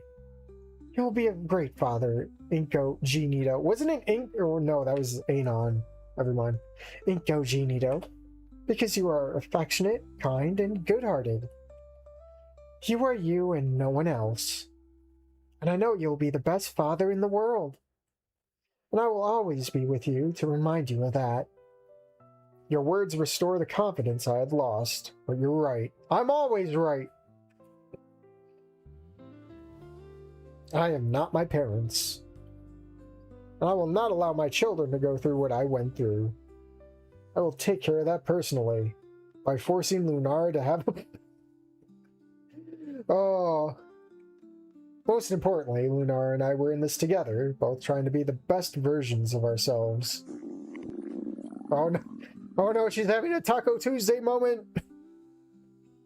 Of course, Lunara's stomach couldn't care less about the beautiful moment we were having, and now her spirits have lifted a little. She remembered that she hadn't eaten anything decent in days. What? Spanish? Hold on.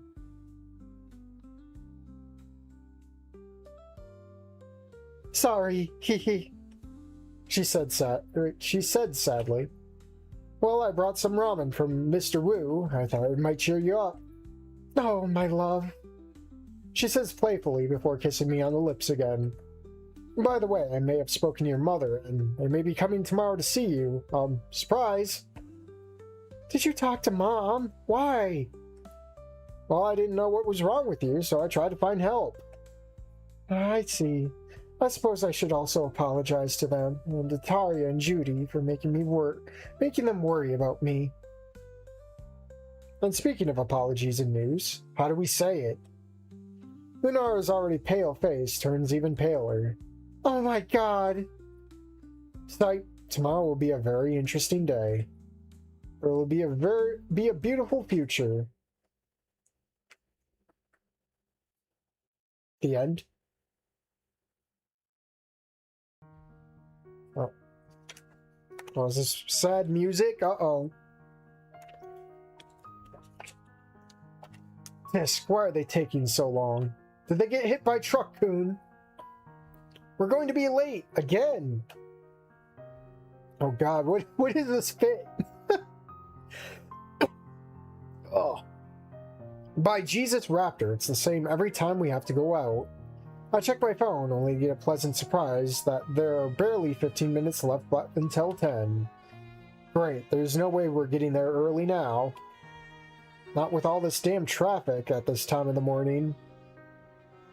Well, you're in your office. You're not in the roads, buddy. Unless you're driving a whole-ass building.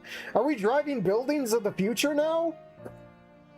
Never have to walk outside the front door again. Being the only man in the house is really exhausting. 15 years since we moved and things don't seem to change at all. I work 8 hours a day, and I have to deal with all the idiots at my job. And it's too much to be able to arrive early for once in my life. The office is a damn mess. What's the point of becoming the damn CEO of the company if everyone around me is incompetent? Oh no, they hired all the Jeets, didn't they? They hired all the Sarosauruses. No wonder. Inko, you have a lot of fucking work to do, buddy. It's gonna suck, but it's gonna be worth it. I swear, if I see another mistake in the budget and expense report, I'm going to fire someone. I already fired that inflexible idiot because of that fiasco 3 years ago. We lost an absurd amount of money because of it. He ended up embezzling it to fucking India. Bunch of incompetence. I look in the mirror for the 5th time, and I still don't know how to fix this damn shirt collar. My wife is the most influential fashion designer in the city. I can't even get a suit that fits the shape of my neck. Since Tarja and Judy returned to Finland, I'm pretty sure Tarja is probably retired by now. Lunara has remained as the head of the company. I had to invest a lot of money to make that business succeed. Use contacts, funds. Sometimes I really thought I was throwing my money and time down a black hole. At least Lunara somehow has managed to keep that tailoring business afloat. God, my neck. Hold on.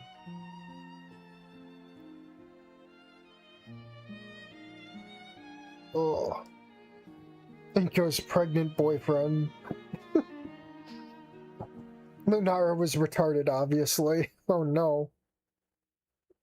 Wait, almost there, so we're almost... Well, of course this is an ending. This is like an epilogue. However, the best thing she could have done was to leave that rundown neighborhood and settle in a much more lucrative area, as I recommended. Otherwise, I'd still be cooking in that garbage dump for pennies. I haven't heard the two Trudeau's since then. Will they do well? No idea. Is Lunara still talking to them? No idea. Okay, got the pouty face. Are those the same glasses that Tarja was wearing? What does it matter? They're on the other side of the world. Besides, there's nothing in Finland that catches my eye. I look at my watch for the 5th time. Where the hell are these women? Can someone tell me why it's taking so long? We're coming! Girls, hurry up! Finally, damn it! Oh, she does not look happy. After so much waiting, I hear Lunara's footsteps on the stairs. It's about time, damn it! I'm about to commit a domestic act of violence here! Can someone tell me why it's taking so long to come down? She probably spent another half hour trying to figure out what to wear, or wondering if that dress makes her look fat, this, that. I'd say it'd be funny if she came out with like a black eye, but you would never be able to notice it. Oh. Damn it, woman, just wear something that looks good, and that's it. What a way to complicate life for no reason. Women! Why bother? It looks the same anyway. And Kate and Ruby, are those the kids? They should be coming down soon. I put my hand to the bridge of my nose in frustration. We're supposed to meet at the Meridia's. Mia. Meridia's at 11 o'clock. I just hope there's no traffic. It's Saturday. There can't be any traffic. It's Saturday. There's probably going to be some traffic. And how do you know? Whatever. Remember, the next week is my trip with Ruby. Are you sure you two don't want to come? I literally told you I don't want to go to Finland. Just say hi to Tarya and Judy for me. And Kate has summer school, so she has to stay. As you wish. Nara turns around and heads for the exit. Spider's cannon. Oh no. They mentioned Naomi already. Oh boy.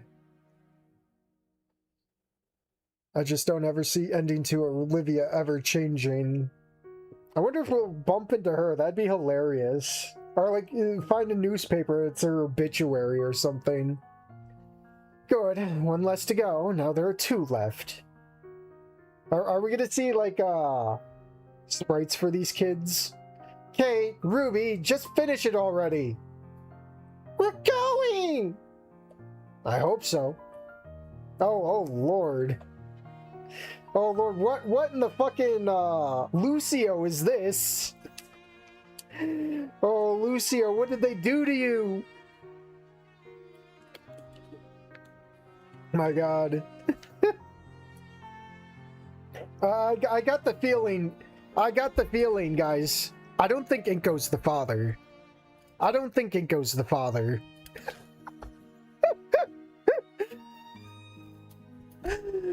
Oh, Lord. Inko's wife got blacked. Oh. You are not the father.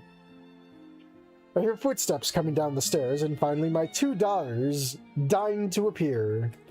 The first one is Ruby, who comes downstairs looking at her phone. One of these days she's going to kill herself staring at that crap all the time. Black scales just like her grandmother. She's the younger of the 2 by only a few minutes, and she thinks she's the tough girl of the house. But with that gang member attitude, she's not going to get very far. If she finishes high school and ends up working in a mechanic shop, I could even say that's an achievement for her. With no mention his complete lack of education. Not to mention his complete lack of education. Too busy in those gender studies. I'm ready, Dad! Sorry for the delay! Okay. Okay, maybe this one. Maybe this one. I don't know. At least her sister has her feet on the ground. No problem, treasure. Oh, how beautiful my son looks this morning. Son! Wait a minute! Wait a minute! Hold up! Kate is more like me. Organized, disciplined, and focused on her goals and improving herself. Wear clothes appropriate for the occasion, not like your sister who looks like she's going to a rock concert. Thanks, Daddy. I was looking for something that would fit me well, but nothing seemed good enough. Don't worry, my love. You look perfect just the way you are. Right, Ruby? It was no wonder, because that lovely yellow dress looks great against her white scales. Heh, this girl. Do you want to impress someone with that? She looks away, amused, moves her head from side to side, feigning innocence. Maybe.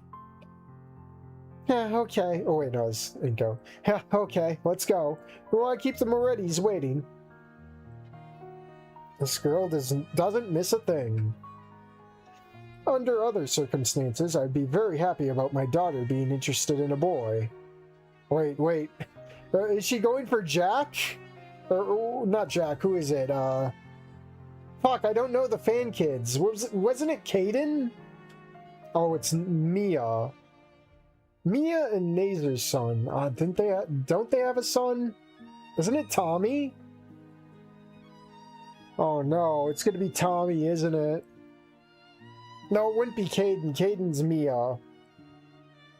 Tommy is Naomi, I think. But if it's Naomi Moretti and Nazer's son, I don't see any problems. His family is very well off financially, after all. A renowned businesswoman and a globally recognized surgeon. I guess going to that wedding was a stroke of luck. Although photography is something I've put aside. It was nothing more than a delusional dream of a young man with no future. Although I would like to understand, we have a mansion to live in, properties, luxury cars, a house in Hawaii. Oof. Why on earth is Lunara so difficult to deal with lately? God, I should beat her again. I suggest we go to Rome, and instead she prefers to go somewhere frozen. Finland? Seriously? There are hundreds of places we could go, and she wants to go to the middle of nowhere? I really don't know what's going on in his head. Well, what does it matter? If she doesn't want to go, then she's the one who misses out. Besides, I have more important things to think about now.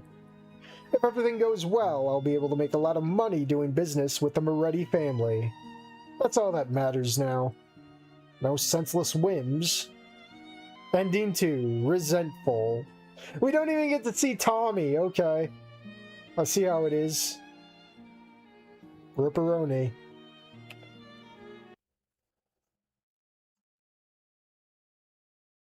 GG's. Credits. Story by Oro. An artist. I wonder who the artist is. Now that... Oh yeah, artist, AI. Then the true artist, Shido. Why is Shido a Chad? I don't think he's a Chad. Ali sketches. Dana Tisu, I think. Omegon Crabster. Editor. The Tushi Fantastico D Johnny Joestar. Pateco. Art borrowed from Snoopburger. Oh yeah, the models. Links. A link to you, the player. Thanks for playing.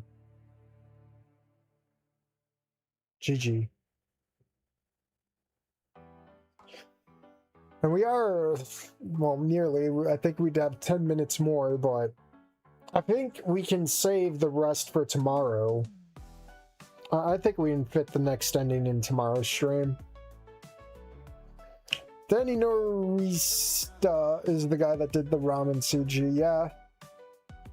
Artist is in quotations, yeah, because in some of the AI.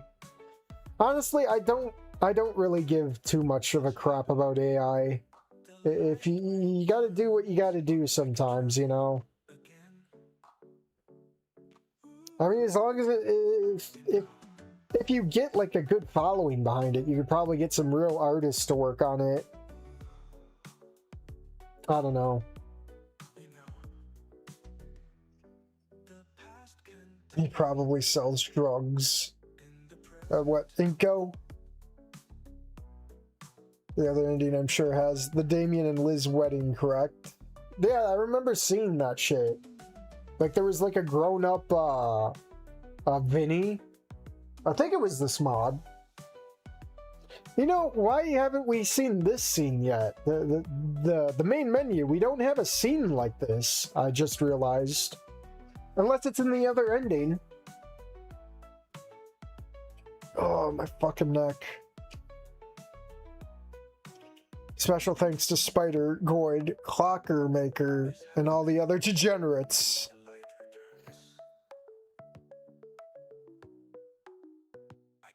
I clearly commissioned artwork for it, like the stuff Shido did. Just get him to do the rest instead of resorting to slop. I suppose. I don't know Shido's prices. I mean, it's either you have your prices so low you have too many slots taken up, or your prices are too high and you can't afford them. You know.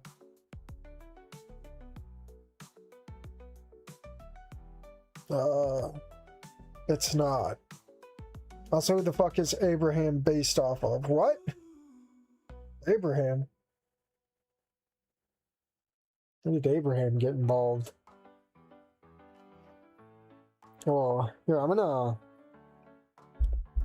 Where's my volume? Oh, that's not it. Silence! I'm gonna turn on the Snoop music. There we go, much better. We don't know who Abraham is yet. It's in the next ending. Oh, well, now you're spoiling. Are you just gonna replay for the other endings orders? Yeah. He's also a letdown. You gotta stop spoiling. Let me think for myself. Am I not a human being? With thoughts of my own?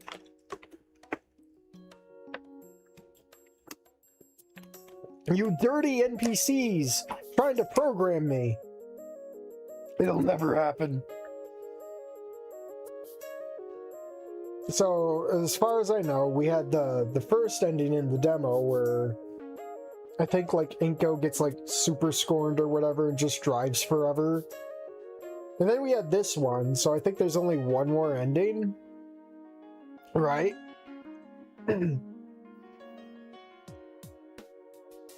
Oh, my neck.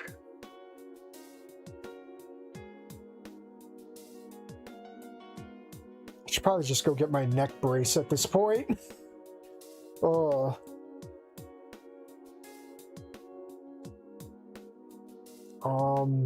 Yeah, we have tomorrow, Thursday, and then Friday's the big day for devlog.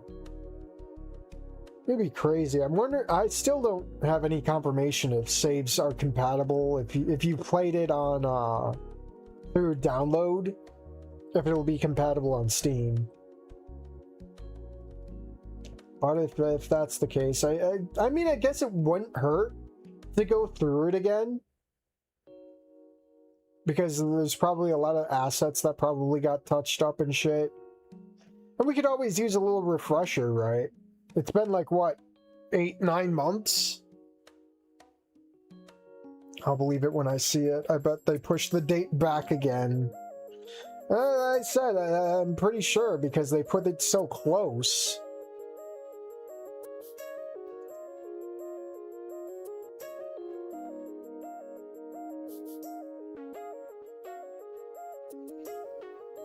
Oh. Whew. And I don't know if I'm going to be playing Atlas with Blaze tonight or not. Man, I was up until... We were up until, like, what, 1:30? Oh, excuse me. That's crazy. I don't know if I want to do an all-nighter like that again. But man, we were wired after, what was it, RPG MMO. Being disappointed after that. He's still playing it, actually, which is funny. He still wants to roll up some characters, but I don't have the same faith he does in the game. I mean, if it's like 6 years and it's still that early stages of the game, I don't know, man. Ending 8, where Inko goes to Finland for Tarja after the Lunara miscarriage. Perfect. Fund this right now. This is refreshing after so much Wanigamu. Got that mod as torture, yeah. I've tried reaching out to Wanigamu to see if I can help him fix it, but he never responds to emails. That's because he believes in his own dream. He's left comments on a few of the streams. And you know what? I respect the struggle, even though I don't see. I'm here for the ride, I guess. I'm here for most of the Snoot rides, as long as it's not, like, disgustingly overt lesbo slop. You know. Or gay slop, either. Like, there's plenty of gay slop in the furry community, man. You can literally just fucking play pin the tail on the fucking visual novel, and your furry visual novel will come out gay 10 out of 10 times. Let's be honest. What about bush slop? Yeah, that one was out of left field. I'm gonna keep my opinions to myself, but about that, but a little modesty goes a long way. I'm not complaining, but I'm just saying. I've never seen a furry VN that was straight. That's true. Only Himofa is straight. And it's just so crazy that usually, like, not only is gay furry novels gay, they're complete sausage fests. You barely even you won't even smell a crumb of a pussy in furry visual novels, man. It's all just somehow male-dominated societies with no femoid to be seen. Oh, truly the incel's dream right there, huh? Oh. Oh, Coda has the option to be straight. That's true. Well, Coda, you're a human. Whereas in furry visual novels, you're probably just some furry dude. Looking to take it up the butt.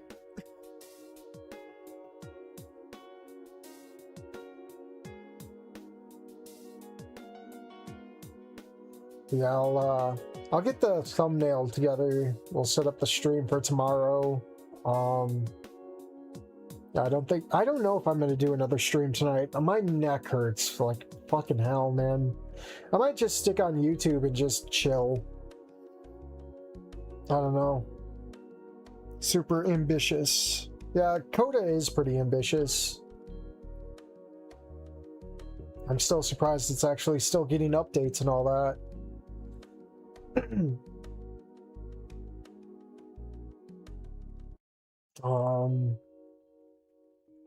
I guess there's not much else to talk about. Oh, I'm gonna forget that Encore even dropped a demo by the time I'm done with devlog, and it's gonna be hilarious. I don't even know if I should play Encore, you know?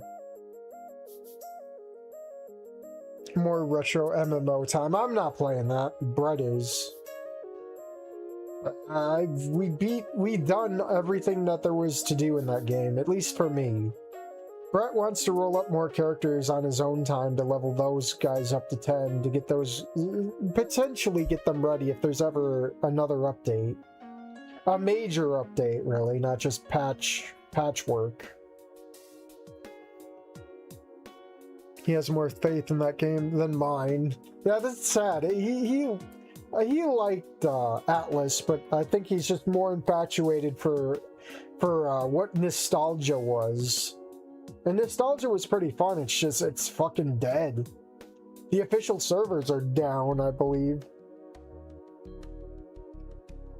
You can still run it on Beyond, but you'll have to run it at like a personal lobby or whatever.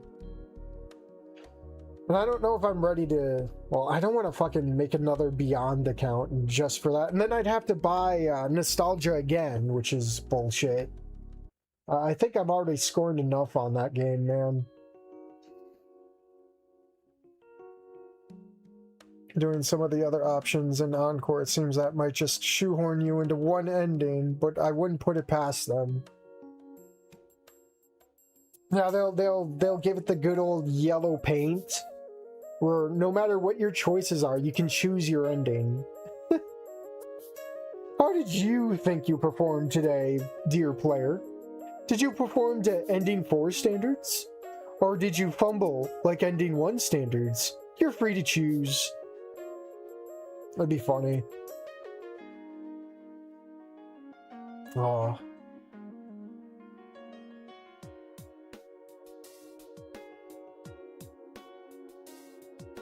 I would play 10 million devlogs to not play 1 Encore. I've had money to get Fang's VA to say I murdered my brother and raped Anon. Mwahahaha. I see. Are we talking about the one for Goodbye Volcano High? Oh.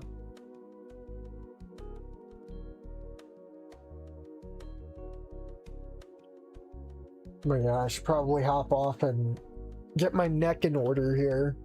Take it easy. I really want to get off of streaming for tonight. No encore. She laughed weird. Well, that just makes me want to play with the voices on to hear it, but I'm going to remain strong. Alright, I'm going to go try and enjoy the rest of my night, so I'll see you guys tomorrow in the next stream of this. I hope to see you guys there. I hope to be there and not have another Taco Tuesday moment. Pray for me. I'm going to need it.